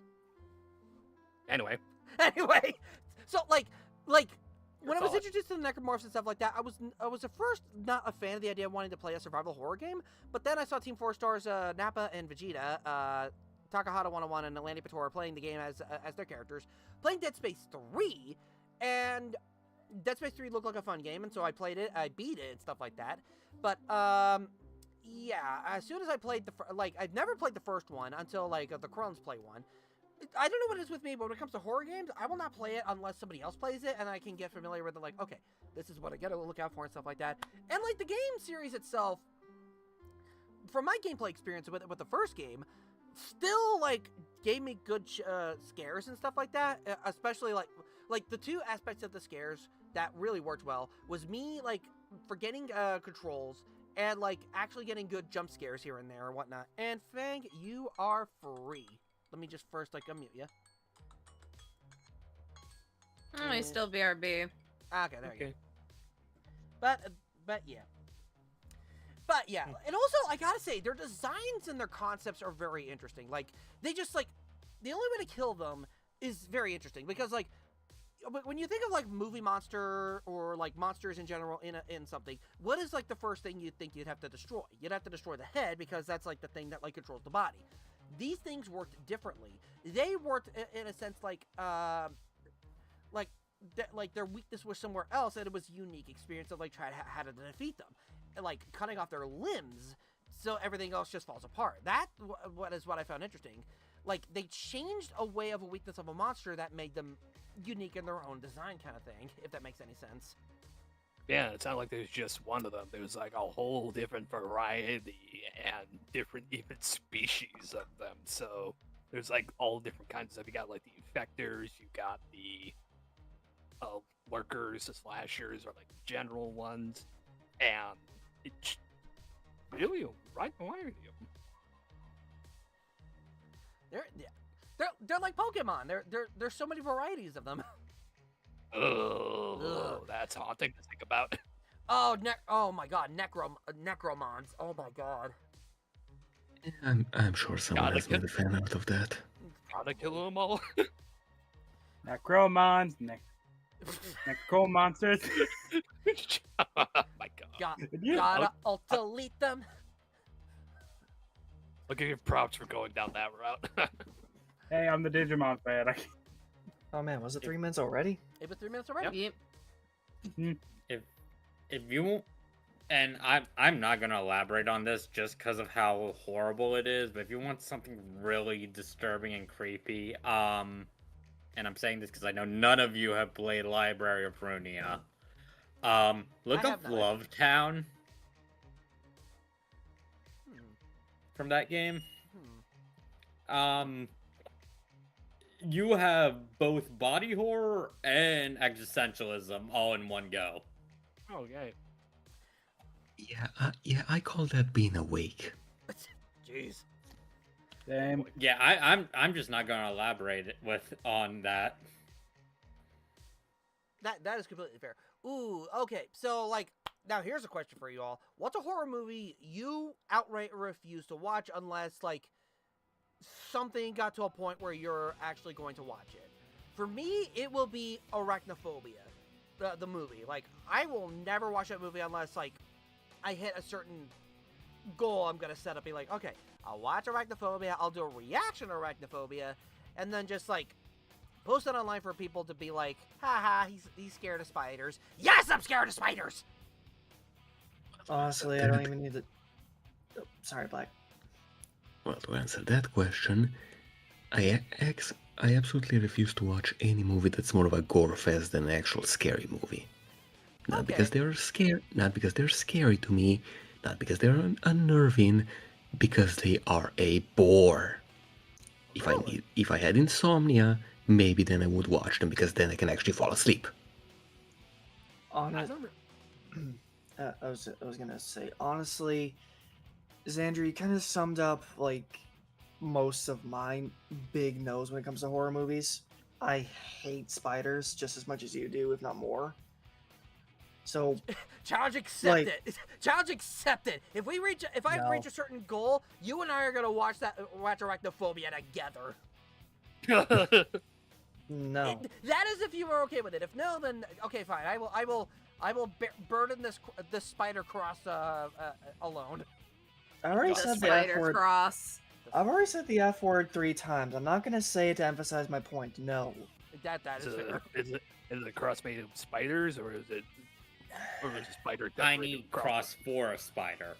In which case, does it have 6 arms on it instead of just 2? Anyway. Though, and honestly, Black, I am with you on that one, but not because they're boring to me, but because let's just say there's a reason I don't like watching the Saw films. They're just, let's just say a scene where a guy is forced to shove meat hooks into his pecs because Jigsaw wants to call his bullcrap. That, and also seeing a woman completely cooked alive in a big old furnace. It's I don't really know what like my limits are and what I would not like want to see in a horror movie, because I mean, I like stayed away from like It for the longest time and didn't necessarily watch like the older version of it, but since my dad got like It Chapter 1 and It Chapter 2, like the more recent ones, I ended up like watching that. And it's like, surprisingly enough, when he's in his clown form, he was like the most scary, and I was like incredibly unnerved by a lot of like the moments and instances in the movies where like all those like certain scares come up and happen. Everything else, and when he gets like more monstrous and basically, funnily enough, becomes more of a Resident Evil boss, I wasn't as scared. That's completely fair. Like, the creep fact, yeah, you pretty much said exactly what needed to be said. For me, it has to be the Scream franchise. Not because it's creepy, but because it's just not... Like, I'm kind of meh on the meta narrative. I think the first one was fine, but then afterwards, it just never interested me. It used to be it for the longest time.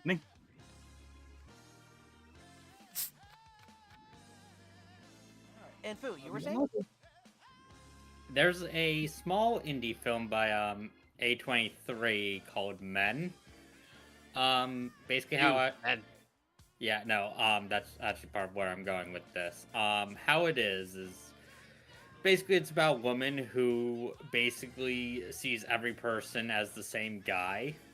But my problem with it is that basically think Get Out from the perspective of a woman, had Get Out not been written by a black guy. Basically, they had no idea about the meta commentary they were trying to make in the movie. Okay. Fair enough. Like, the reason why Get Out works is because it was written from the perspective of a black person. That's fair. This one was very clearly written by a guy.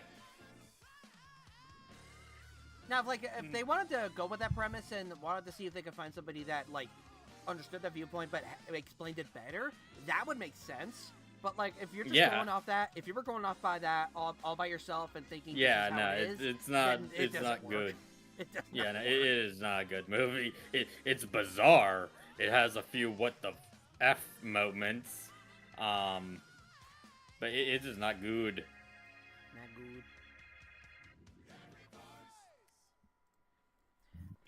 I do want to watch Nope. That's another one I need to see.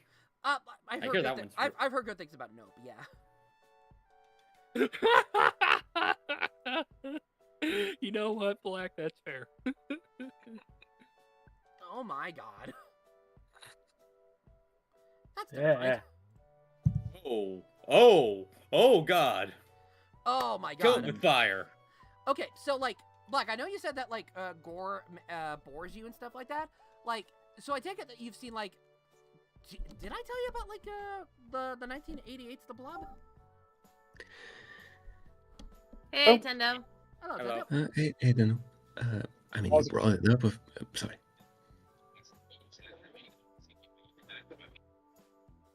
There you go. Continue, Black.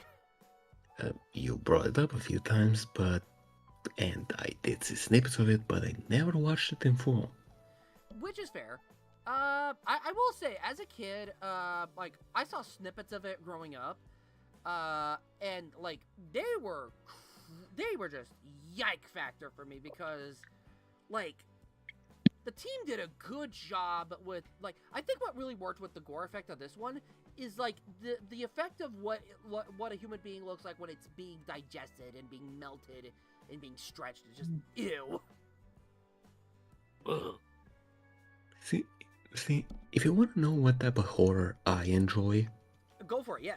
You know, yeah, that's another, you know what, that's another one. What's the kind of horror that anybody here in this call enjoys? Black, you go ahead. well, for me, it's existential horror. The type that sticks with you after you are already left the theater. Okay. The type that keeps you up at night. Is it any surprise that I love Lovecraftian stuff? You know what, that makes sense. That makes sense. Yeah, that makes sense. Let's see. Anybody else have a favorite, like, kind of, like, horror movie genre that they really like and stuff like that? Comedic horror. I just love cheesy B movies. That's Cheesy- why I love the second Evil Dead movie so much. That is completely fair. A good recommendation for you, and it's a 1950s black and white classic. Check out Them. If you're into cheesy horror and stuff like that. Like, even as a cheesy horror film, it really takes itself seriously, and, like, the performance for it is, like, really good. But, yeah, Black, you were saying? You said check them. Who are they? Who? Yeah, you didn't say what it was. That's the title of the movie. It's just called Them. Who? Oh. Oh yeah, I remember seeing that when somebody was going over the pronoun cinematic universe. That's a thing? Yeah, there's him, her, them, it. Oh my word. Oh my god. Yes. Wait, who's on first? No, Him. Yes, who's on first? And of course, That's what I us. You wanna can't forget know. us. Oh yeah, us. I forgot about us.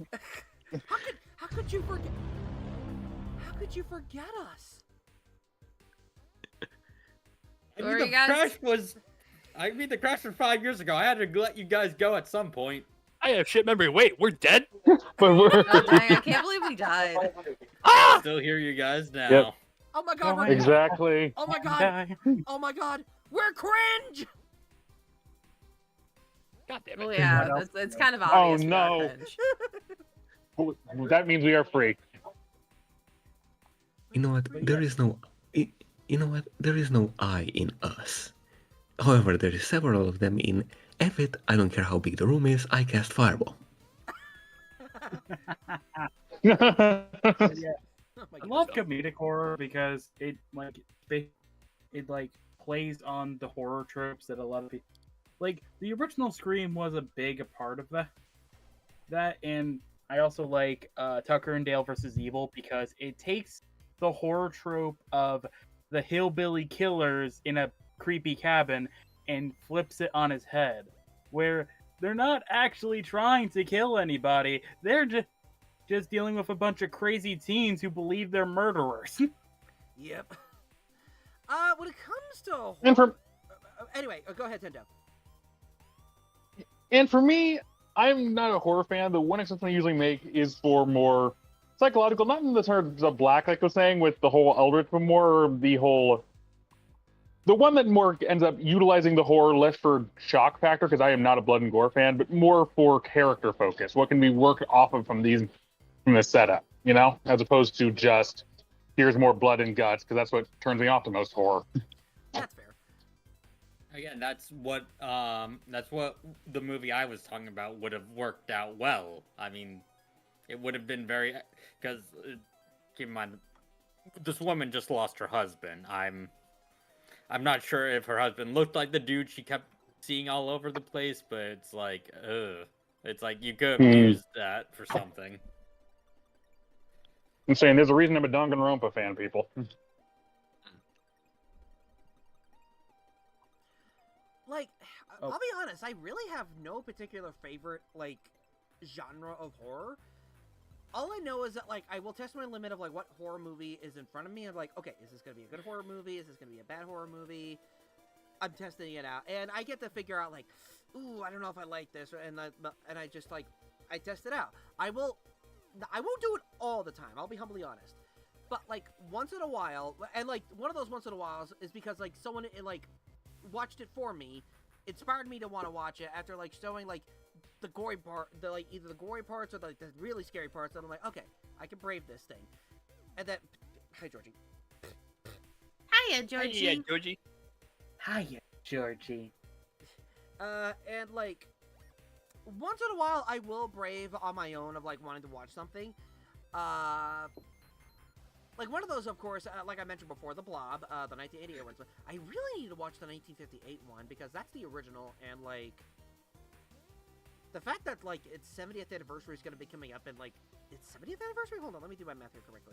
It came out in 58, it's 2025, and we got 3 more years on it, I'm back. welcome back. Welcome back. I'm trying to do math. Okay, so... Also, I try not to think about that too much, because when I got the Goosebumps version of that book, because I used to read a bunch of Goosebumps books when I was younger. Yes, I know what you're talking gave- about. That gave me nightmares, and I didn't even finish the book, so I tried to not think about it all that much. Speaking of Goosebumps, one of the scariest experiences I ever had was back when I was a kid. So I wasn't the fan of horror things that I am now back then, but whenever my class would have a selection for, like, a movie or, like, episodes of a TV show, they would always pick Goosebumps. And one time, the episode that was shown in that class was The Perfect School. And I kid you not, there is a scene where the kid who's stuck in the school meets himself, but as a fetus. What the hell? Oh boy. Was that an episode or a book? Episode. Oh my god. Yep. Okay And then. here I thought the scariest thing that messed me up as a kid was, like, Night of the Living Dummy. Oh, So I'm gonna drop something in the sidebar to distract us from that. Yes, oh, please. I'm sorry. another movie I do really like too, Lost Boys. Oh, Lost Boys was good. Yeah, That's a good movie. I've actually seen that one. That's pretty good. Edible Suit, I feel like I tuned in at the wrong moment. No, you didn't. We're just talking about, like, horror icons that we like. We're just hanging out and talking stuff we're just like shooting the poop. that. But yeah, like a Goosebumps episode I remember was the episode where like it's a Halloween based episode, and like they're going trick or treating and stuff like that. But like it's like a Night of the Jack-o'-lanterns and stuff like that. And like it turns out the plot twist is that two little kids turn out to be aliens, and they're going back to their planet, and they're offered candy from from one little girl. They're like, here's some candy for you, and like their friends and stuff like that, and they're like, oh no, we already ate. And they're like, what do you mean you ate? Like, yeah, we had some adults earlier. And they're like, what? Oh, don't worry, we only eat adults. Oh, don't worry boy. about it. And then they just fly off, and the kids are like, oh my god, we're friends with cannibals. Attack of the Jack-o'-lantern. So basically, that's the one. so basically, they ripped off Jimmy Neutron. Got it. Something like, you know, maybe that got inspired. I don't know. What came out first? I think Goosebumps came out first. Probably. Never mind. Yeah, Goosebumps came out first, and then Jimmy Neutron. Yes. Right. Then again, the whole thing of like monsters, aliens eating people is a pretty old concept in general. I mean, like, Fair. it's one of the most beloved Twilight Zone episodes. True. yes, you're right. How to To Cook Serve Man, Man. To Serve Man, that's the one.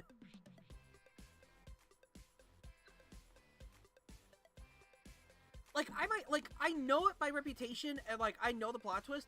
It's just I kind of never saw the episode, and I really need to watch it. I really actually need to watch it because it's like I know the parody of it from like The Simpsons, Yeah. like where they introduced the aliens from the Halloween special. Yeah, it was like in like the second Treehouse of Horror, I think. It is, yes. Yeah, it is.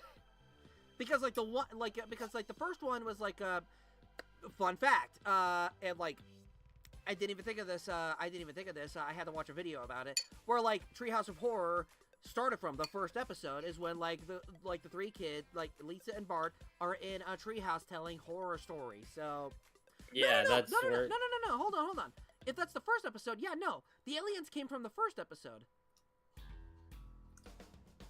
not the second episode. Oh yeah, I thought it was that one when they were parodying the 2000s election. No, that's way later. That's like in later episodes of the Treehouse of Horror. But I get where you're coming from. Actually, that does remind me, like, well, okay, I was actually gonna mention something like of a different like horror movie that, you know, kind of interests me.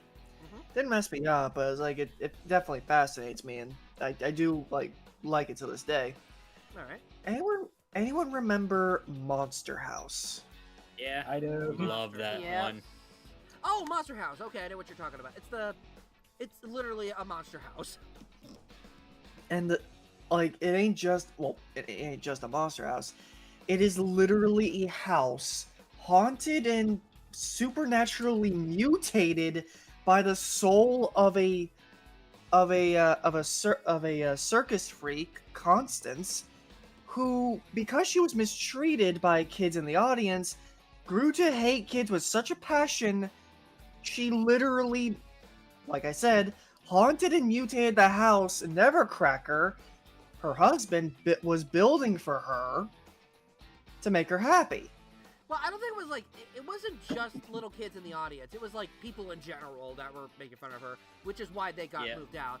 And like the reason like she got angry towards the kids is because they were like, it was around Halloween at that time, is why like Constance was like they're attacking our house and stuff like that. Like it's finally her. Here's the thing.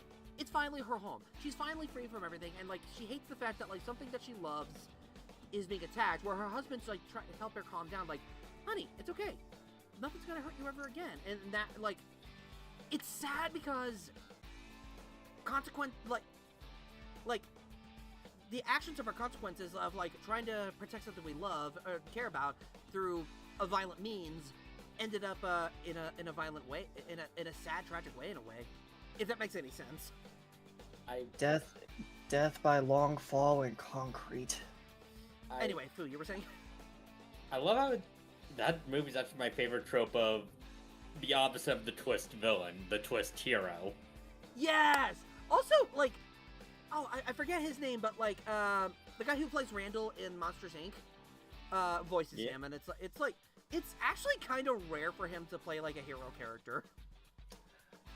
Twist hero, yeah, nah, and like we need to see more of that. Yeah, Steve Buscemi. Steve Buscemi. Steve Buscemi, thank you. I knew the name was Steve. I just didn't forget. I forgot the last name. If I may actually, like, you know, continue my thought bouncing off of that, because that does kind of coincide with the whole tragedy of Nevercracker and Constance. Nevercracker, he saved Constance. He loved her. He loved her enough to save her from the circus. Even built a house for her, and that made her so happy because that was hers. It was something she cared about so deeply. She was willing to commit child murder for it, apparently. And her consequences leading to her death led her to also possess, literally, that house. Turning it into the monster house. I do kind of love, like, how, like, there's kind of a lore of the idea of, like, how a person can possess their own home or something like that. I forget, but, like, it's still pretty interesting. Even though that pizza guy was just messing with the kids, what he said actually gave some form of logic as to how the spiritual possession took place. Like, Constance's passion and, you know, vengeance was so strong, her soul actually merged with the house. It helped in the fact that her body was encased in the very concrete that would build the foundation of the house. Got it. Oh my god, just the fact that, like, it's even more insane, like, the concrete that, like, was around her body and stuff like that, would, like, actually replicated her skin very good, until, like, it finally got disturbed, and you see the bones under it, and you're like, freaking yikes! Yeah, and honestly, the whole climax of the movie where Constance finally got so pissed, she uprooted herself from the foundations of the house and chased the kids to the construction site. And even though an excavator destroyed the house initially, she still was able to build herself back up. Actually blowing up the fireplace was the only way to kill her. You have to destroy the heart of the house. Yeah. That was so metal in the sense that she is nigh unkillable unless you actually extinguish the fire or blow it up. Something, I don't know, it's crazy. Damn. It's almost like you could say the agony of the situation that she was in caused her to possess the house. You know, like FNAF. Yeah. Yeah. It was agony. Oh my word. Yeah. But yeah, and I find it very fascinating that the reason she got so peeved to do that is Nevercracker finally deciding to let go. Anyway, you're gonna say, Fu? I know you're I'm good. gonna say something. Let's see. Yeah, fair enough. So, something that I thought about, and, like, as you all know, I love Ghostbusters. Big shock, woo. Really? I never knew. I know. You don't say. I try. It's not like your name on Discord says Ghostbusters Andrew or anything. I try to hide it very well. I try to hide it very well. It also ain't the fact that you literally made an entire Ghostbusters theme bumper for Linkara. Yeah, there is that. I try to hide it. I try to just I try my best to hide it. I try to hide it. Anyway, the point. Point is, Point. like, Get to it. It's like, if there was any movie that, like I loved watching a lot, but also scared me a lot, was Ghostbusters, because, like, and, like, some of you that had a chance to finally watch it, understand that, like, we had funny moments, of course, and then there was just, like, I'm sorry, scary moments, but, like, the one thing, I think, like, the one scene I avoided a lot as a kid, well, one that I was constantly avoided, like, I was not allowed to watch, was the ghost scene with Ray. Y'all know what I'm talking about. The one I constantly avoided myself, whenever the scene would ever pop up, is the scene with the terror dog, ready to possess Dana, and just, like, the roar, the loud noise, the music, all the combination, just like, oh my god, what the hell kind of thing. It was terrifying to me. as a kid. Honestly, Zool, yes, that's the one. Thank you, Jason. honestly, Yep. for me, it wasn't Ghostbusters 1, but Ghostbusters 2, but it was that nanny ghost scene. Yes! Yes! With Janosch! Oh my god! Yeah, that friggin' scene, like, I can never, like, watch that movie without dreading that scene. It was so terrifying, and it doesn't help the fact that I already have a massive disdain for when horror movies involve infants. Like, it's not the case of I worry for the infant in the movie. I worry for the actual baby because they had to use a literal baby in that movie. Well, to be fair, I'm sure like they know how like to do the digital effects proper at the time. So like, I don't think they're actually gonna put a baby in harm and stuff like that. All I'm gonna say is that we're not gonna spoil anything because there's some people who have not watched Ghostbusters 2 yet. No, okay, I'm more talking general because, like, here's the thing. When I hear a baby crying, I can't help but imagine, which might be actually true, they actually might have had to scare the kid literally. Yeah. Oh boy. I scare kids without even trying. Oh. Yeah. I think that's just how my face looks. Oh, you too? Yep. Okay, Wow. but I'm being dead serious just here. self-deprecation. I'm actually being dead serious here. I actually do hate it when horror movies do that. Because you can't get a baby to act that. That is actual terror on that kid. Well, I mean, like then the movie's doing its job then. But I get where Does you're it- coming. I get what you're talking about though. Like it feels morally wrong and stuff like that. That's completely fair. But Thank you. you gotta remember filmmakers like, and like I think that's the point of what the filmmaker wants. Like they want to show the fear of the baby, and so it's kind of technically working on you because like you fear for the movie. But I also understand that like you are not a fan of like how the filmmakers would probably have to make that work. I get that too. Look, I feel less bad if it's like say a 10-year-old or something, because at least you can teach the 10-year-old how to do it, and with a baby, it's a lot more immoral.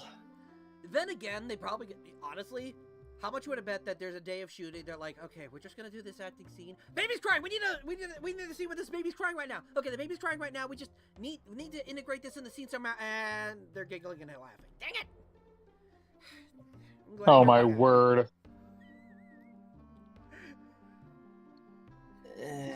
You know, I'm just.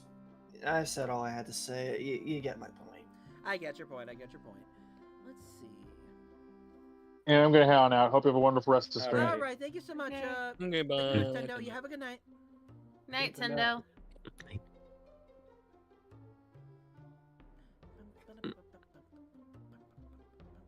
I love how we're talking about scary stuff, and we just got this upbeat like song. Yeah, and now we rocking. Just. I mean, you say that, but we're talking about scary stuff, and we have a literal sugar bunny in the co-host lineup. Yeah. It's gonna be You know, very scary. I've seen Quest for the Holy Grail. Yes, Oh, yeah. man, You know yeah. what? That's fair. That is very fair. Oh yeah, you know what? That's fair. That's no ordinary rabbit. What's so ordinary about it? That's no ordinary rabbit. I mean, look at the bones. You know what? Every time you bring out Monty Python, I can't help but think of this quote. Look, you stupid bastard! You got no arms left. No, it isn't. Oh, just a flesh wound. You lie. Come at me, you pansy. You know, one of these days I really need to sit down and rewatch that movie. I know the movie's quotable, but like it's only quotable if you watch the film like religiously, and I have not done that. Like, don't get me wrong, I like the movie. I just don't like it enough to just like sit down and quote it back at other people all the time. Does I shudder to think of what your thoughts are for Life of Brian. Oh boy. Yeah, I figured. I know of it by reputation. I've seen some videos of it. Let's see. I'm invincible. You know, loony. Loony. by the way, Xandrew Black, doesn't Key have Monty Python and the Holy Grail on the list? I believe so. Yes, Probably, most likely. possibly. We really should get through that list. We really should. Do we even dare look at the list to see how many movies we got on that thing by this point? I don't want to look. I don't want to think about it. Nah. At this point, it might as well be like the list of 1,000 movies to watch before you like pass on or something like that. I don't want to think about death. That's fair. So you don't want to watch, but you don't want to watch Bill and Ted's like Excellent Adventure. What's the sequel to that one? Bogus Adventure. Bogus Journey. Bogus Journey. So- That's the one. So, what you're all saying is, it's the popcorn bucket list. Essentially. Fox, Yeah, what day is today? Friday. it's Friday. Well, you were I going was for in- a I was Wednesday, in a weren't bit. you? Yeah, Well, I was in a you bit- kind of can't. You kind of can't do it when it's Friday, sir.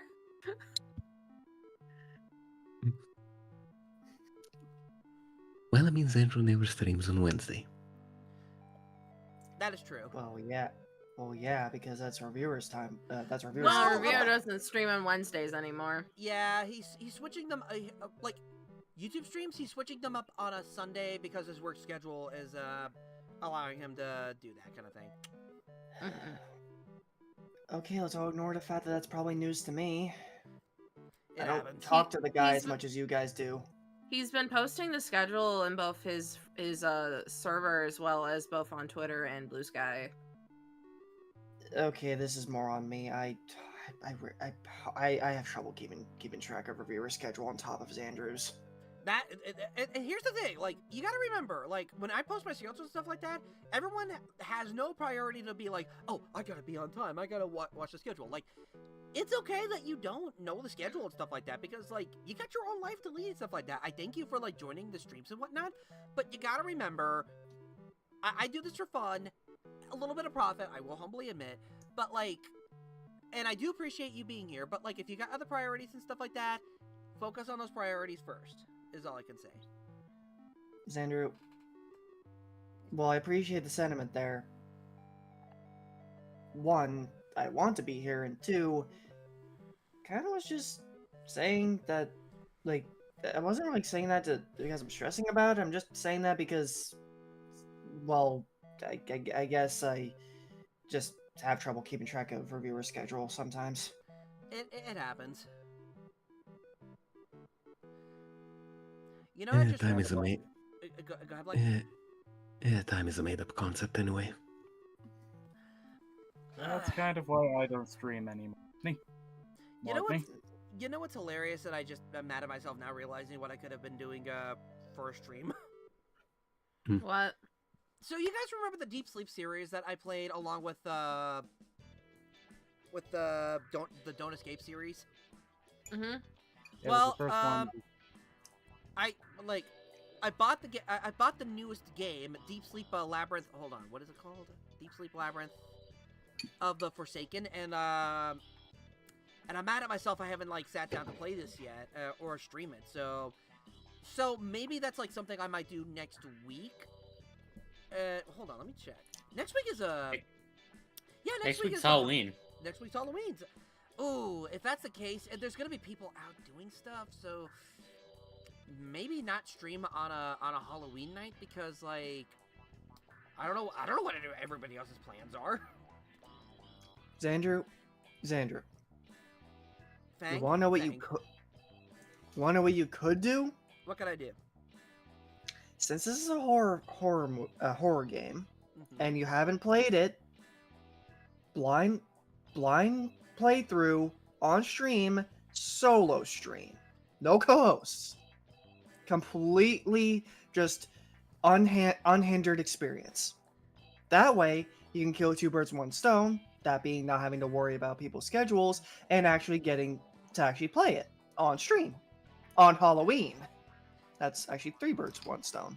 Well, don't get me wrong, I like that idea, but I want to make sure like if the co-hosts are also okay with that as well. Don't get me wrong, I like that. Let's see, Champion of Braves. Hello there. Hi. I'm on my last 15-minute break. Hi, honey. Champion of Braves. I love that username. I know, right? It's amazing. Also, I love that little emote of like a shoujo being like showing that like they're deafened and stuff like that. That's really cute.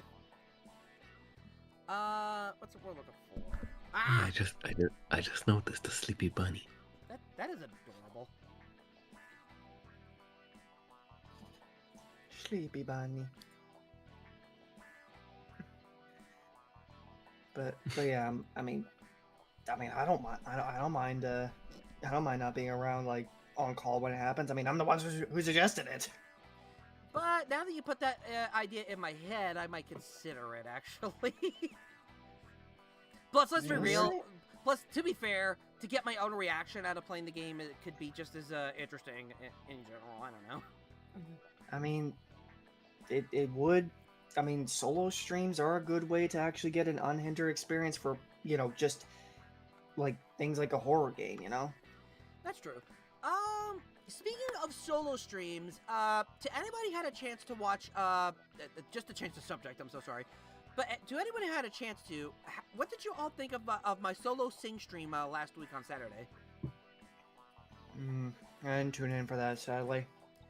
It's only like, right now, for the time being, it's like only like an hour long, so like, you'll be able to like, sit through it like pretty easy, but like, yeah. Steve Smith has Bart. I do what I can. Well, I mean, for the first one it was good, but you definitely need more prep time and actually listen to the original song before you try to sing it. Yeah, that's the sad thing. I kind of did. It's just like things were so busy, and like also like I did listen to a good number of the songs, but like I just didn't have the mindset at the time. But hopefully I'll be able to. Let's see. How did you like my song suggestion, by the way? What song suggestion was yours, Champion of Braves? I forget which one it was, but like the song selections were interesting. Like they were very different, and like I was able to like do what I could with each one. But yeah, like it was interesting, and like I'm hoping to want to do that again. This time, I'm gonna try again next month in November, and have a little more prep time. Like maybe make it like an end of month sing stream kind of thing like that. Like so that way like people can fill up the list. I probably should like make a date of like how long you could put the list in of like how many songs you could suggest. And then like what's the word I'm looking for? And then like when the due date is there, then I can listen to the song list that's there and work off that kind of thing. Maps! So you're the one that, like... Okay, so you're the one that introduced me to Maroon 5's Maps, okay. The map that leads to you, the map that leads to you, the map that leads to you, following. It was an interesting request, and I hope I did it justice, is all I could say there, Champion.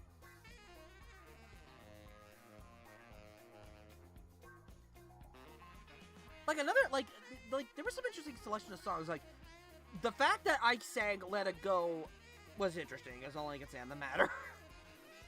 It was not very good. I'll be humbly honest, but like, still,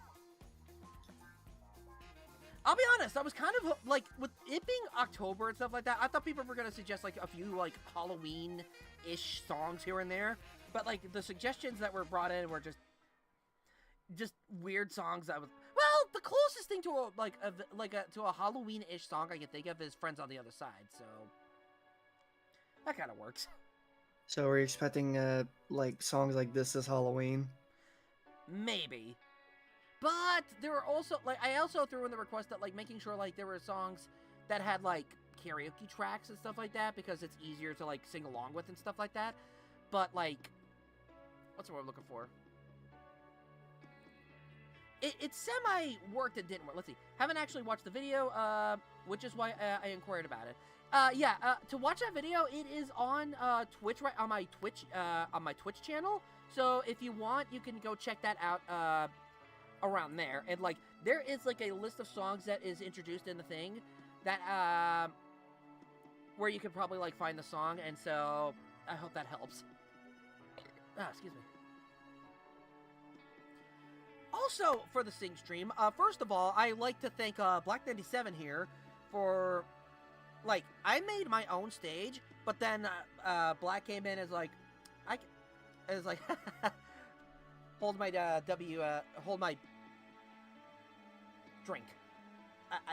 I couldn't come up with a good song. Hold my Pepsi.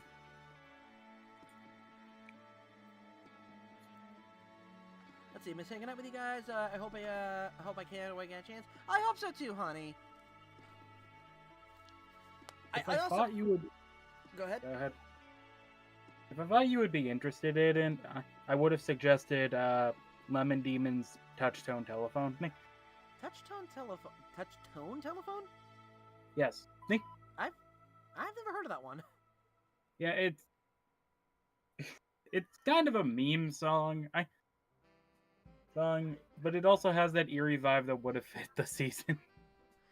But as required, I have to remind you that like I would need like a karaoke or instrumental, more karaoke than instrumental, because like a karaoke has like the words and like the pacing, so that also would have been a factor. So, well, people have made karaoke tracks for it multiple times. It would just be trying to find the right one. That is fair. I also know, like, I know that, like, Thunderbringer, like, had a quote-unquote karaoke track, so I was able to use that. Let's see.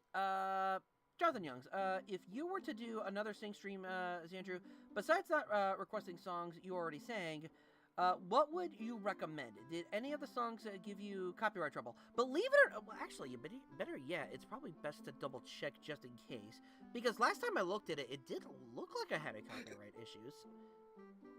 But it never hurts to double check. Creator dashboard. Let's see, and then go to content, go to video producer. So far, no copyrights on that one. That's interesting. I'm legitimately shocked. But still got the Certificate of Excellent Customer Service Award. Still excited about it when I got to work several hours ago. Which I am still proud of you for that one, honey. Freaking kudos. And I already downloaded that video. Okay. But yeah, let's see. And let me just like...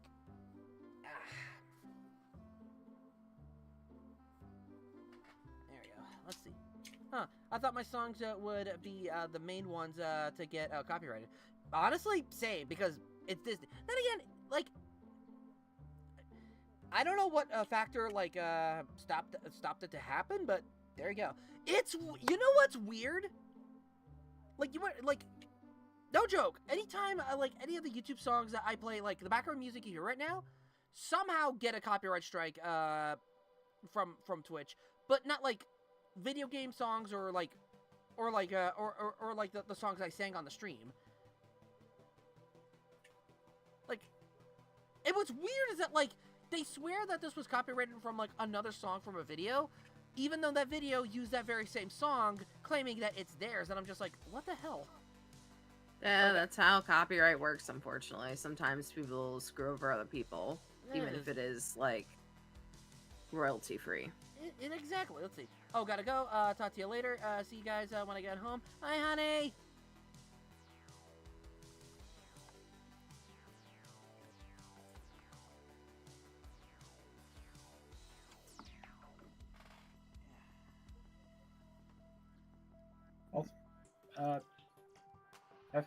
Do you remember a unused song for Gravity Falls involving Bill Cipher? No, I don't think I do, but go ahead.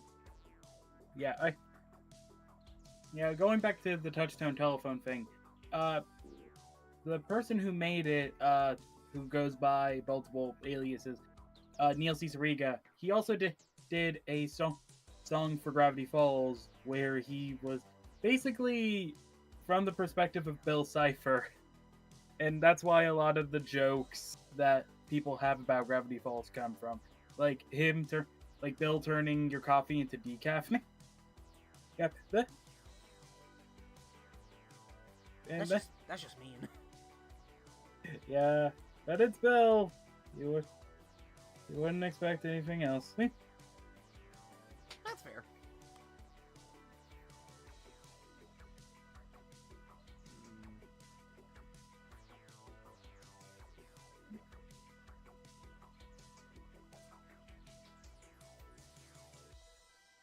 Oh, okay. So, like, a horror movie that, like, that I remember that, like, terrified me but fascinated me at the same time was, like, Killer Clowns from Outer Space. That one was a very interesting, experience for me. Really? Yep. Like, what's interesting that, like, and it was done by the 𝐃𝐎𝐑𝐑 brothers, like, okay, like, what were, like, if anyone remembers Pee-wee's Big Adventure, like, the guys responsible for that large Marge, like, scary, stop-motion jump scare.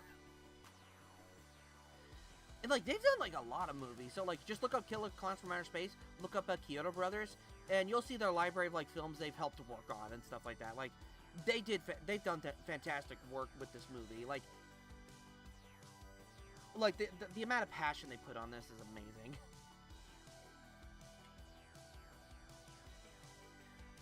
A best way to like the best way for y'all to know that, like, Faye, have you ever watched like watching Dead Meat? Was it you that was on the Dead Meat one?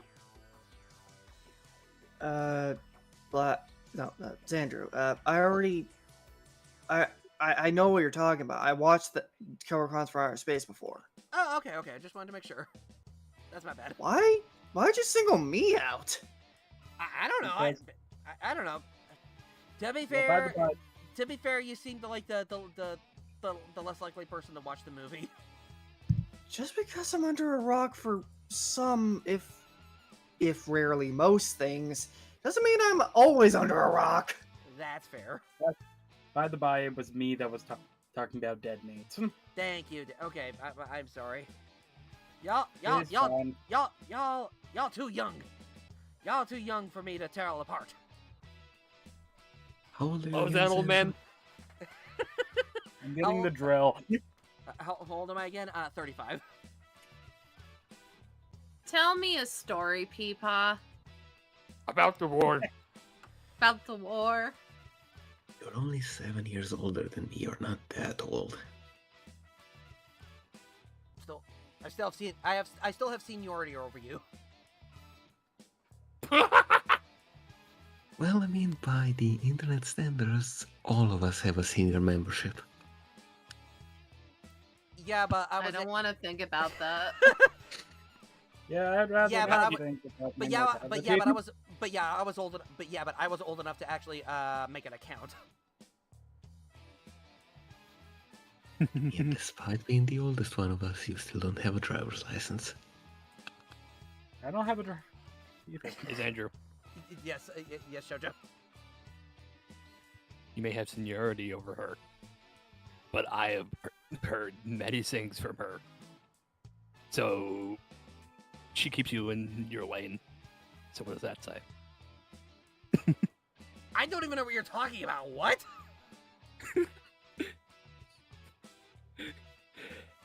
You say that you have seniority over Tox. But I mean, Tox is one of your mods, and she takes care of a whole lot of stuff for you.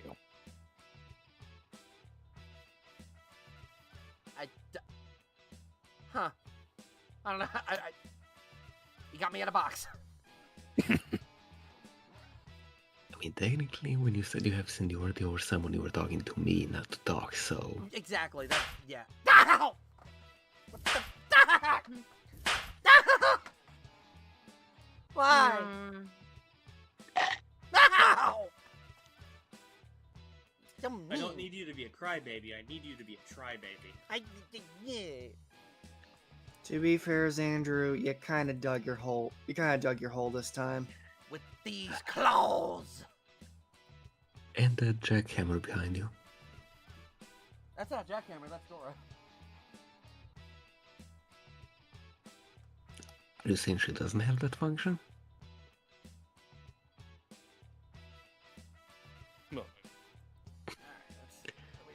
crack your neck. Your silence is reassuring. Wait, I'm sorry. I was paying attention. What? Are you saying Dora doesn't have that function? Having the ability to be a jackhammer? No. Feels like something you need to add in the next upgrade. I would have no whatever. Let's see. Oh, J-Storm with the Killer Clowns reference. What are you gonna do? Knock my block off? I mean, that movie was the reason why Zoran is even a co-host for Dead Mean in the first place. That is true. Yeah, I saw that video. I saw the remake of that 𝐃𝐎𝐋𝐂. Yeah, I get what you're talking about. Come on, brain, you can do it. I believe in you. What were you trying to say? You lost your train of thought. Don't lose your train of thought. No, and the train of thought has been derailed. Dang it. Oh, rip, buddy. Rip. I love when that happens. Actually, you don't. Yeah, you don't.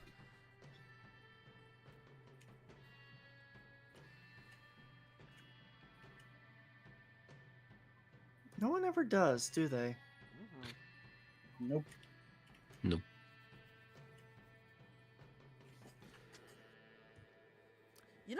You know, I never thought about this until I just thought of this now because of Killer Clowns. But now that I think about it, like across media, I think it's great that like you could tell a horror movie by just the theme of their music notes or like their melody or their tone. And I think that and that does just that rock rendition. No. I was kind of singing the Killer Clowns from Outer Space guitar riff thing. Oh, you were going for. I wasn't going for the theme song. I was really going for like, what do you call that? What's that phrase where like the movie melody, like of like how it goes, and just like, the theme.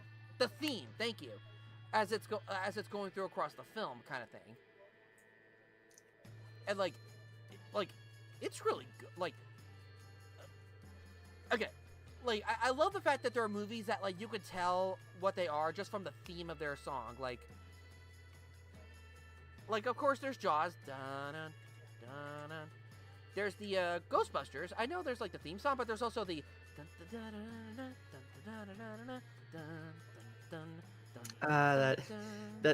That soothing, almost calm before the storm, just kind of piano tune. Yeah. There's the violin from the shower scene in Psycho. Honestly, yeah. Oh man, what's a Dun dun dun dun dun dun dun dun. I have yet to watch it. I have yet to watch that movie. I know it's a classic, and I need to watch it one of these days.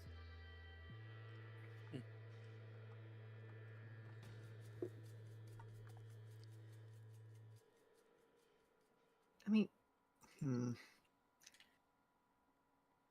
there are a lot of things I need to watch, and I've just yet to do so. Same, honestly. I really want to rewatch Attack of the Killer Tomatoes for some reason. Oh, speaking of a movie with a theme. Oh my god, okay, anyone who's played or heard of Deadly Premonition, that movie was actually referenced in the game. Really? Attack of the Killer Tomatoes? Yeah. It's okay, it's like it's what like York will often like, you know, while you're driving around in Woodboro, is it Wood? No. Green. It's that whistle tune you're talking about, right? Yeah, that was from Deadly Premonition. Greenvale, that's the sound. When you're driving around in Greenvale, York will occasionally, like, you know, start talking to Zach about about something that's on his mind. One of those things will happen to be movies, and he talks about Attack of the Killer Tomatoes as one of the potential dialogues. Oh. And the Let's Play I was watching that was covering Deadly Premonition did a side thing where he reviewed Attack of the Killer Tomatoes in the middle of the Let's Play. That's amazing. He actually reviewed the movies that York brings up. One of them was, in fact, yeah. Attack of the Killer Tomatoes. Also, side note that movie also got an animated series, but you know. Yeah, it did. It did. Oh, yeah. It got a sequel, I think. It was what it also did. Really? I think it got two. I think it got 2 sequels. My God. I think I gotta double check. I gotta double check my math. Yeah, I gotta go real quick. I need to grab my sign. Okay. Doing that. Let's see. Did your train of thought stop at Planet Drool? Maybe.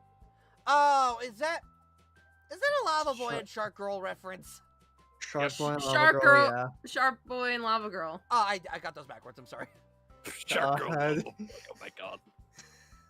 Raise your hand if you're born in the early 2000s. I don't have hands. Your little bunny. 1997. Oh, okay.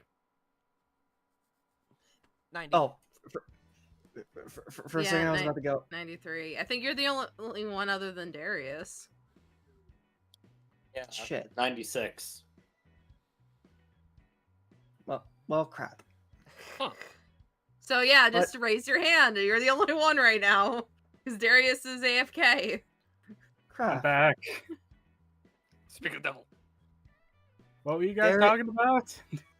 I said we were talking about like Shark Boy and Lava Girls brought up, and it just made me think. Raise your hand if you were born in the early 2000s, because God, that is a 2000s movie.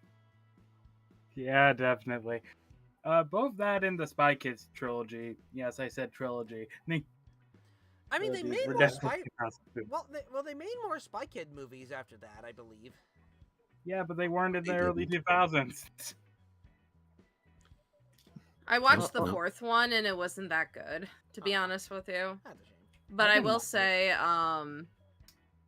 I can now sideline this to a quote horror movie kind of thing, because the actress who plays Carmen is actually in a movie called Repo: The Genetic Opera, Oh, I've dear. and it's heard about really that. good. It's very gory, but it's really good. Ooh. I just know Spike the 4th movie as when I realized, oh, hey, Junie voices Rex from Generator Rex. He does, and that's the only reason why why it's Yeah. okay, because he's just doing his Generator X voice. Yeah. Hey, you want to know the funniest thing I know about Generator X? That being? The lead singer for the theme song of Generator Rex opens Pokemon cards. Of course he That's does. awesome. Oh, speaking of cards, actually, hold on a minute. What I I'm saying bought is, if you ever cards. want to see a movie where Paris Hilton's face falls off, Repo: The Genetic Opera, it's great. Oh my Oh, god. now I have to see it. Oh my god. Real quick though. Is that the movie where basically it's a dystopian like world, and if you and you basically organs are loaned, but if you don't pay up, a literal butcher guy will come in and rip the organs right back out of the you. Repo Man, yes. It's a really good movie. It's really good music too, because Legal Assassin is such a slapping shit a track kind of thing. Right. That and Chromagia. That is okay. I'm willing to take your word on it, but that is still a disturbing ass movie. Okay, so we got a couple of comments. Let's see. Stargazer Counterpoint: Paris Hilton's face falls off. It's great. Let's see. Couple of comments. Stargazer crashes in, says hi. Hi, Stargazer. And Inquisitive Ferret 5690. Which one, the opera or the remake? Night Surgeon is also good. Says Inquisitive Ferret. Well, yeah, it's more of the actual movie, not the original musical, because there's actually not that many I don't think I could find a version of the original one. What sucks is we'll never get part 3 of Devil's Carnival. Oof.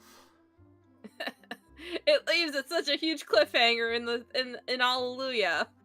It's really. Dang it, it's like the Hollows Carnival all over again. Anyway, let me get this out of my system. So, like, these are the cards I pulled out of Duelist Advance. Nice. Hey, look, shiny cardboard. Shiny cardboard. As soon as it focuses. Shiny cardboard. Nerd. Be right back. Nerd. You're all one to talk. Let's try that. Nope, that doesn't do anything.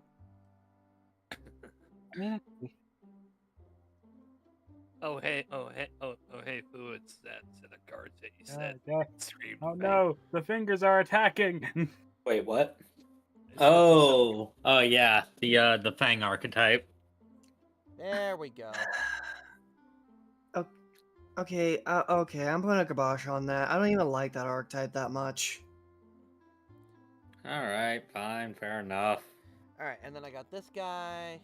Like, just because I'm a mecha nerd doesn't mean I like every giant robot, you know? That's fair. Medius the Innocent, or Medius the Pure, I forgot. Generic anime protagonist. Yep. This guy here.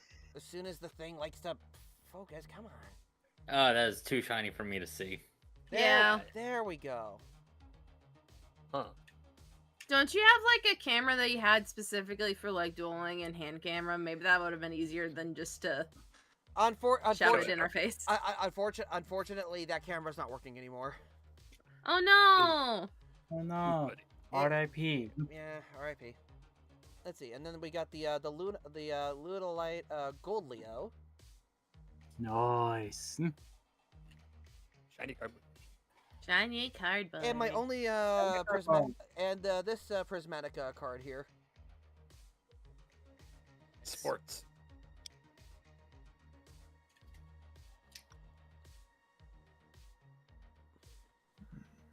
Now the card. I'm at 790 battles.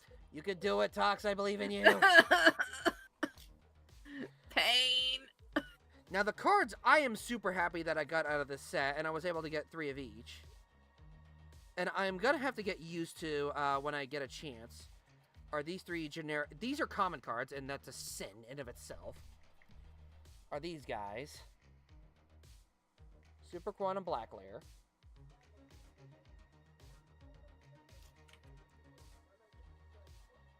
The fairy Zatan.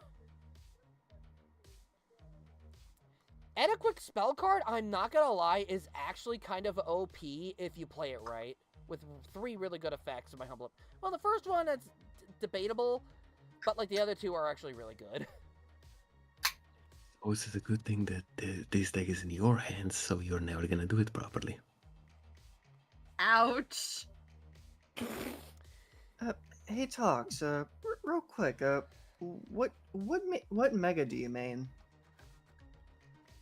Oh, I don't really have a mega that I main directly. Right now, I just have Greninja and Absol in my party. There you go. I have like 4 megas. I cycle through a mega for Alligator, Houndoom, and Hawk Lucha. I need to, I do need to eventually level up my shiny Magikarp and my shiny Venipede, so I can have those megas. There you go. But I did just recently get a Frostlass that I need to get the Mega Nice. Stone for. I have an Alpha Frostlass with the Mega Stone. She's very tall. Oh dang! She can reach the top shelves. I am going to need to find one. Let's see. Inquisitive Ferret. I miss when Yu-Gi-Oh cards weren't books. I've been playing more OG GOAT format recently. Hey, there you go. I'm looking forward to like wanting to try the Genesis format, in my humble opinion, because I want to try out like, you know, some old cards again. Then again, I am well aware that like there are certain decks that like could still function well without those cards. So I don't know. Pot of Greed at 3, baby. Pot of Greed at 3. Anyway, you were saying, Black?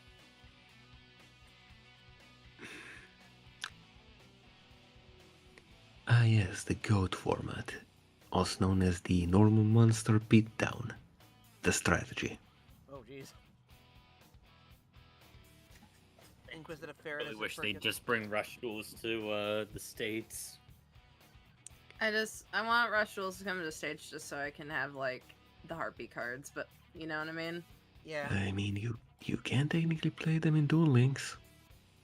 Yeah, no, what happened was I deleted my Duel Links off my phone, and then I lost all my save data, so now I am, out of spite, I refuse to reinstall it, because I'm going to have to start all over again. I mean, Okay. I'm pretty sure it's free on Steam, so... Out of spite, I am not going through all that again. Which is fair. I mean, that's fair. I mean, I There's respect the, that. I just saw there's the new Necro Maid I want to try. Necromaid. Interesting. They Oh, are yeah, all they're- Halloween themed. Ooh. You know, honestly, on the topic of Rush Duel, like,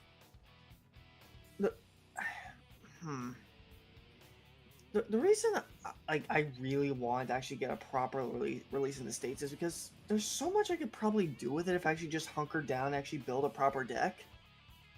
I could actually build a proper machine archetype that actually works and doesn't have to be Earth machines. I think for me, I do want to try, like, I'm debating on the idea of, like, wanting to play a Rush Duel. Yes, I know there are the Element of Hero support cards that have, like, Rush-based cards. And yes, I know about the Sky Neos one. The what? The what? What? The Element of Hero Sky Neos, the one that Contact fuses into Hummingbird. Oh, okay. Wow. Yeah, it's a Rush Duel exclusive. Yeah. Shame they never made one for the base game. I know, right? Yeah. Oh yeah. I've been trying to do like a performance paladin. In the normal card game, I have been very happy playing Killer Tunes. Killer Tunes, interesting. The deck that is all tuner monsters. Oh, wow. Let's see. Champion of Braves. Though I used to play Yu-Gi-Oh, I'm more of a Magic the Gathering player nowadays, which is fair. I myself am not a Magic player, but like I know that my sister is.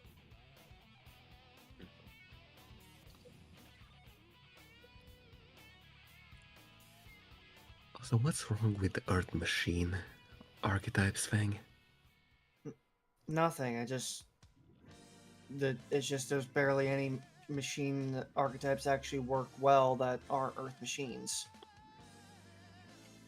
Most of the ones that actually work are Earth machines. That kind of bugs me. Oh, okay. So basically, you're. Go ahead, Fu. That's like saying you're sick that there's no valuable decks that are Pyro Fire. Earth machines are kind of Earth, and the Earth attribute and the machine typing kind of go hand in hand. Kind of like how there's the Fairy and Light type that also go hand in hand. And the Fiend in Dark. Look, I just want to actually build a deck that as much as I like trains, I just want to build a deck that isn't just Earth Machine to Electric Boogaloo. It sounds like you're trying to cut your nose off to spite your face. Someone please explain to me that saying already. Yeah, what? Yes. That's Basically, you're hurting yourself out just to prove a point. Yeah. I will say, like, I feel similar to that with with my whole Urk with the evil hero, so I get what you're talking about. But yeah, Okay, I feel like there was something lost in context here. I'm not saying I'm actively gimping myself out of spite of Earth machines. I'm just saying I'm a little tired of every archetype being Earth machine based. Like, I like there can be other archetypes that don't have to be Earth machine. That is true. I mean, there is Jinzo. Jinzo is a dark machine monster, so Cyber Dragon. And Cyber Dragon's a light machine, so I get Cyber Dragon's light machines. Yeah, light and machines, yeah. Yeah, but it does feel like the majority of the machine archetypes are all by default bird attributed. Even I'm guessing- Power Tool Dragon.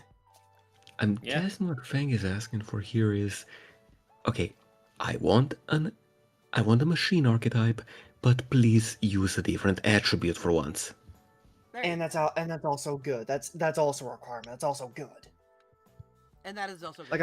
Like I want to have fun with it as one of the main requirements as well. Of course, of course. Actually, someone double check something with me. Are speed droids like machines? They're wind machines. Well, there you go. And Yeah. if I'm not mistaken, they are a synchro archetype. They're synchro archetype, and they are actually really good. If if they fit Fang's niche is the thing. See, that's the thing. I feel dirty, like even considering it, because as Black constantly proves my point, Clear Wing Synchro Dragon. It's hard to build a Speedroid deck without including that SOB.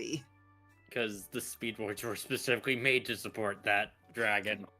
There's even a Speedroid modeled after the actual owner of the Dragon's dual runner. Yeah, the A la like I Wheel s- Synchron. It's the same. The Speedroids are specifically made to support Wing Dragon. It's like how the Resonators are specifically support Red Dragon Archfiend. And see, I don't feel as dirty using resonators. Well, for one, I can't ever make the damn things work, and two, on their own, they're not a problem. It's just I feel dirty using Speedroids because even without Clear Wing, you're still basically building a stun deck, and I always feel dirty building a stun deck. And yet you never feel dirty when you summon Supernova Dragon. Well, I do. Funnily enough, I just make it clear I'm not holding back. Funnily enough, on that topic, me and Fang actually figured out that I somehow have two ways to counter Nova with my Ancient Gear deck. Oh, nice. And he's also still figuring out stuff with other decks. That is fair. By the way, Fu, would you count A to Z archetype as a good machine archetype? As long as you're not using the new support.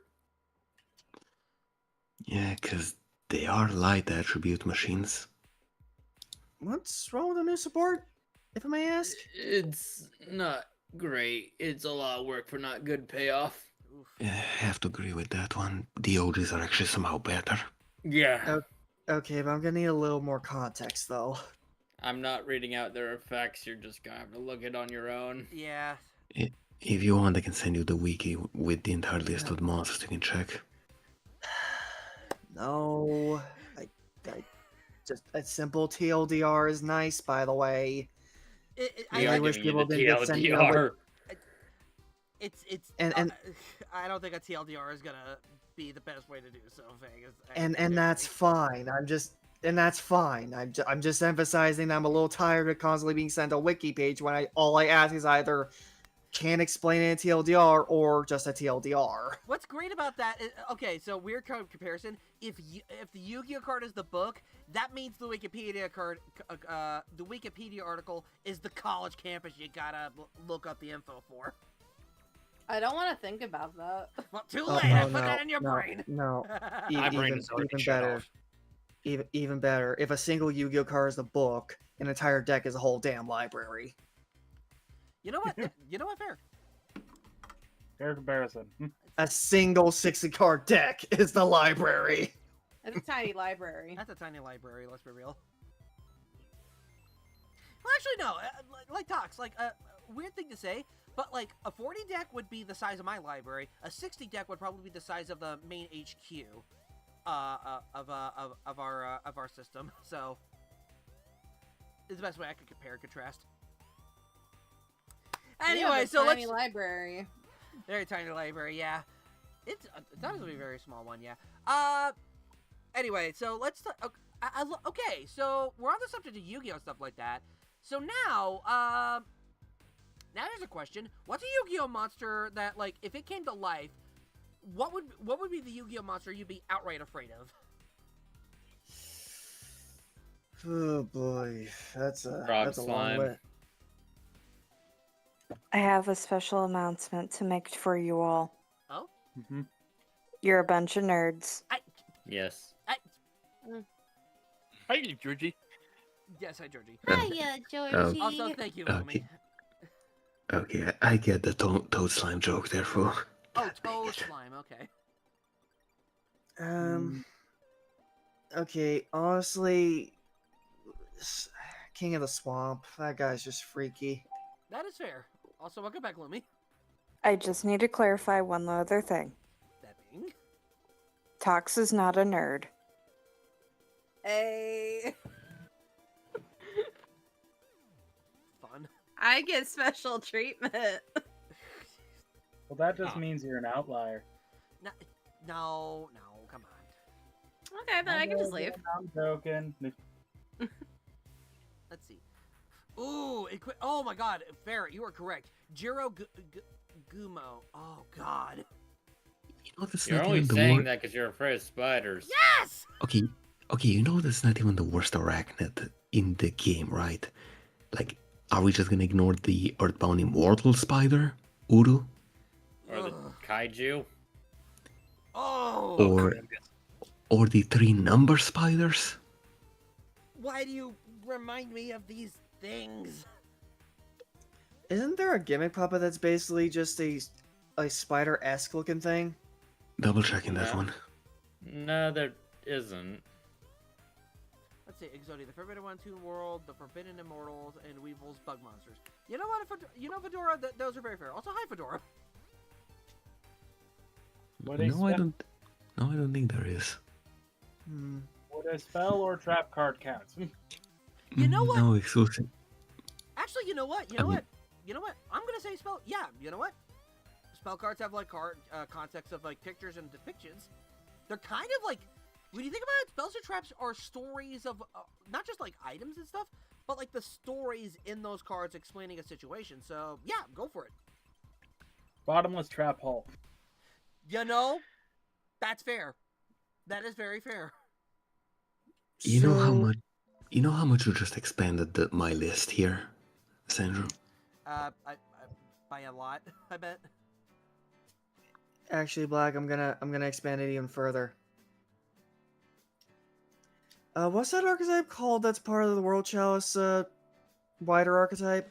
Oh, Crawlers? The crawlers. Yeah, crawlers. They're giant spiders, all of them. No, Nah, no, not the really. one that I think would be horrible. Worm Zero. Honestly, Yeah, any that of the thing's- worm cards, probably. Yeah, any of the worm cards. Ooh, I was but about to Worm say, Zero, isn't- Zero is literally called the Apocalypse. Yeah, isn't he just a literal giant planet that's alive and is about to crash down on anything on whatever planet it's crashing into? Oh, speaking of planetoids crashing, Nibiru.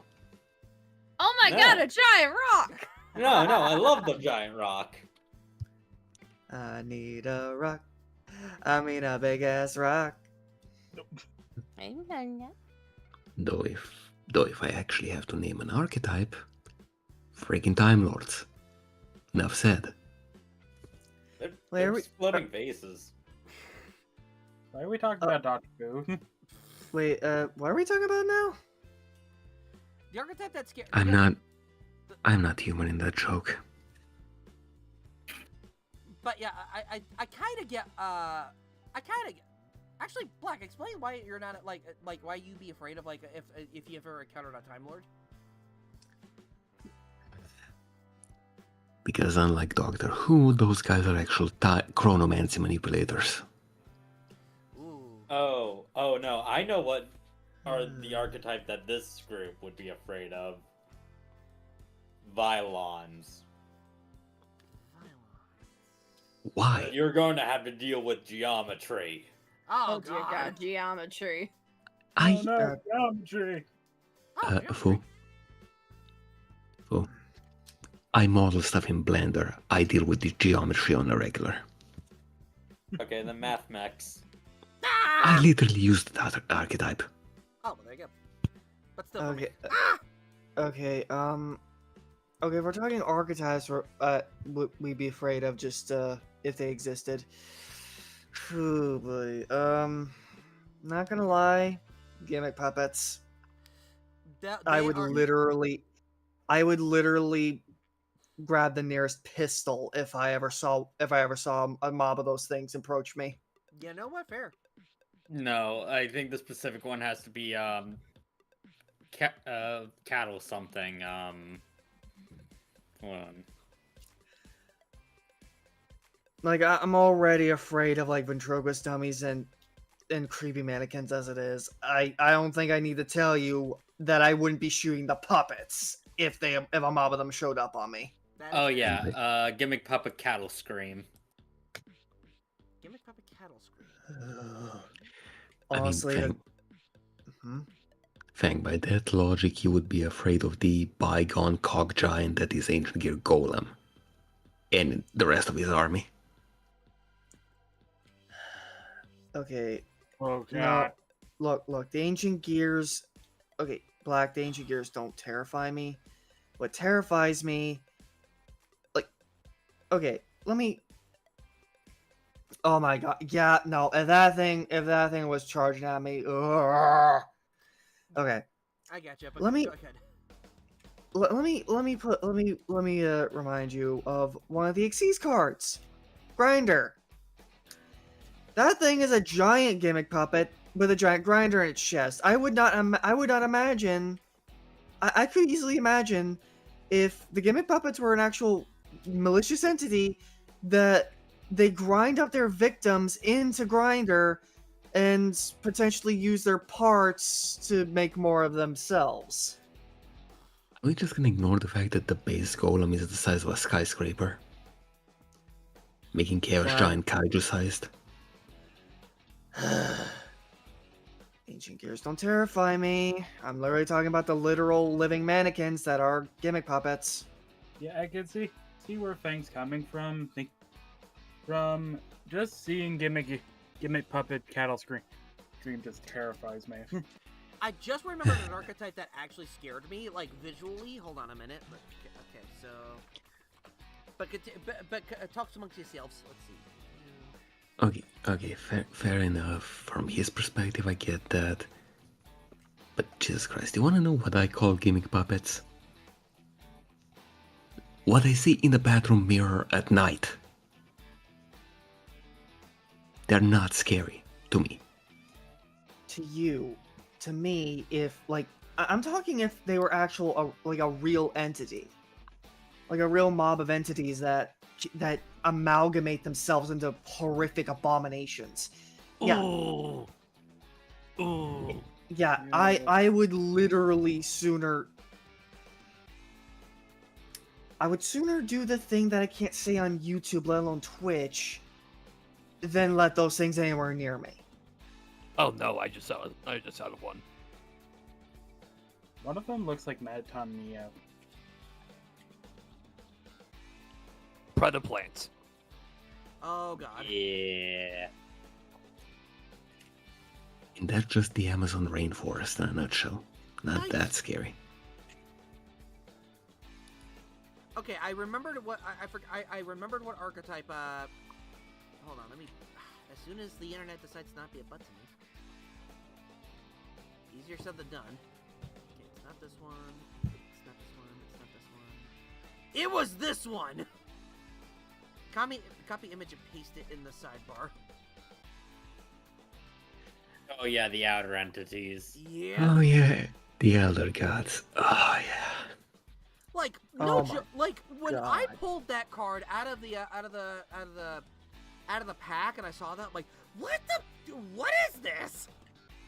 You want to know a fun fact about elder entities? That being.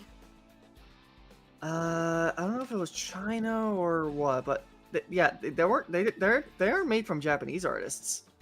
Yeah, no. That's I learned that from Bumble McFumbles and his Yu-Gi-Oh! Iceberg videos. Like, good God, that thing is terrifying. It's like a living tentacle with two arms and a bunch of mouths. It is literally the thing at this point. No, the actual scary thing about that archetype, that 2 of its best monsters are banned. Were they the fusion monsters? One of them was the fusion one, the other one was the Xyz. Okay. Was that the XC or No, was it- Nyarla is still legal. Oh, there you go. Let's see. He is on her way home, and it's so windy for her. Oh my. Was it Elder Entity Norden? Yep, because he was an instant fusion target. Yikes, And yet, on a bike. ironically, that wasn't what actually got him banned. Really? What got him banned was one archetype that I cannot remember currently, summoning him legit. Hey, Fu. Yeah. Look at the sidebar. I just realized it. I remembered the scariest Yu-Gi-Oh monster, even more so if it was a real thing. What? Oh yeah. Oh, I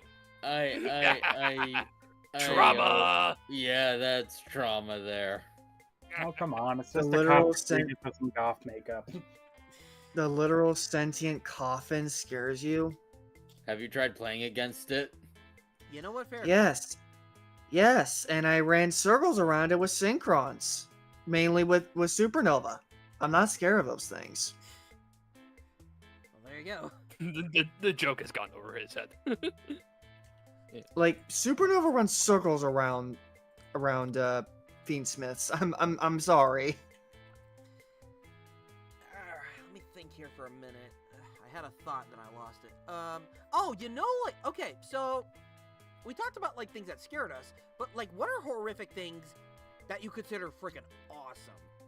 For me, like, there's this archetype. It's like the zombie archetype, where like a guy becomes a zombie, but then like he somehow retains his memory as a human and becomes like kind of like a zombie superhero kind of person to save the day or something like that. I think that's Vendred archetype.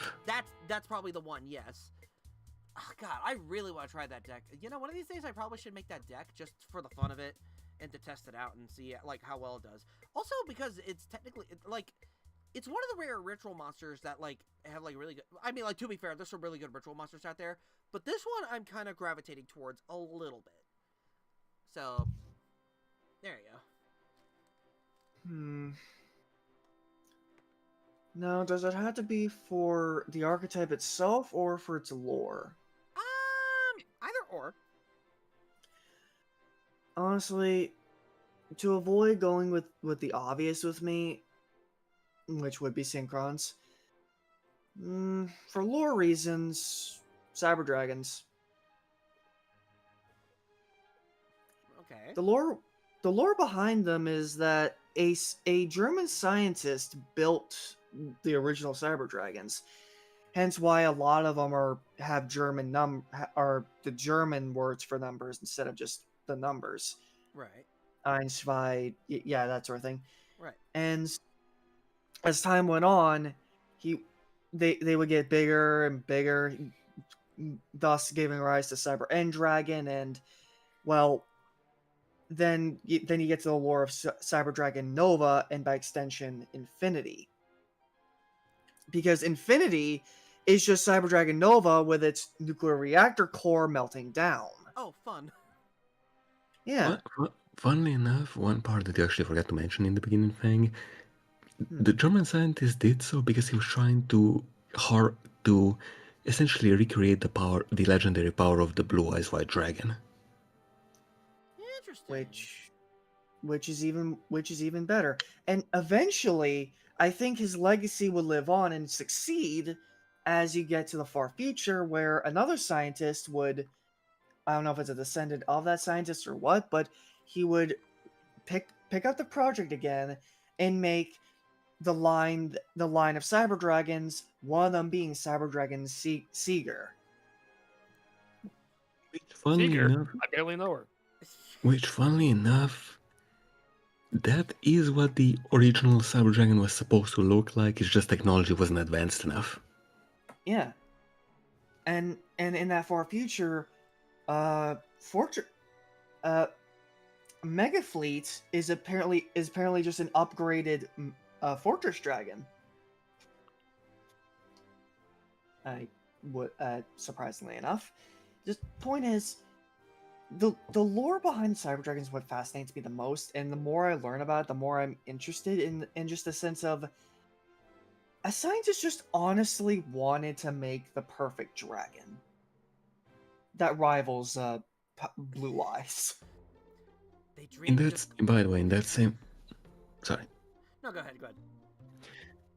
I mean, in that same vein as the Mega Fleet, actually, the Chimera Tech Rampage Dragon is just a stable version of the Over Dragon.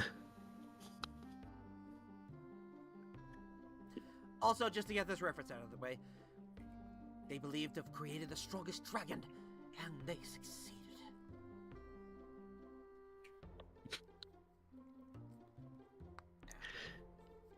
But, yeah, central sidebar. I saw it. Yeah, I saw it. Unironically, if we take effects into account, Absolute Zero is freaking horrifying. Of course. And the band one, yeah. Blind Idiot God. Really? That's what it's called. That's what Azathoth means. The Blind Idiot God. That's amazing. Just imagine what... Just imagine if he was scholarly and sightly. Oh my god. But Let's see, before anything, Darius, let's see. Captain Fedora, you think that scares you, Andrew? In sci-fi and Star Wars and so on, those laser ships shoot at each other in space, never stop going. Those lasers will end up killing people on distant planets. Friggin' yikes. Yeah. But for me, the awesome, an awesome archetype to me is definitely the Madolches, which I feel like should be obvious.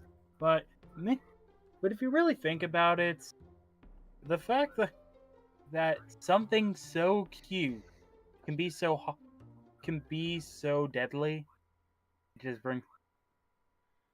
brings a light to my heart. I thought it just brought diabetes. Yeah, that too. Let's see. At random and not out of nowhere. Yeah, that's fair. Let's see. Champion of Braves. Let's see. That's why we don't talk about the logistics of firing lasers in space, Captain Fedora. And Inquisitive Ferret, Lovecraftian lore. Like, I know a lot about. Well, not know about Lovecraftian lore. I hear a lot about it, but I myself have never read an H.P. Lovecraft book before, so there's that. The closest thing to Lovecraftian horror kind of thing would probably be like stuff from from Junji Ito with a couple of his book series that I picked up. Like, I like to think that Junji Ito is today's modern H.P. Lovecraft without the about like the controversy without problems. Exactly.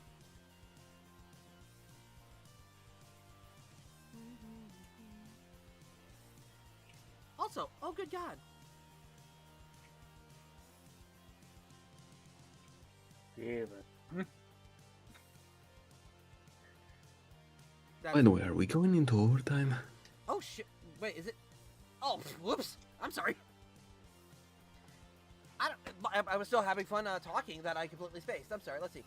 Something so cute and deadly. That's why the first rule of adventuring is never pick up a duck in a dungeon. Second rule, never split the party. I'm looking at you, Fred Jones. But yeah, okay, so... go ahead. I mean, don't you know? You never split the party. Yep. Alright, so, yeah, that was the, let's see, oh, Key made it home, sweet! Alright, that should be enough time to, like, oh, welcome back, Shoujo.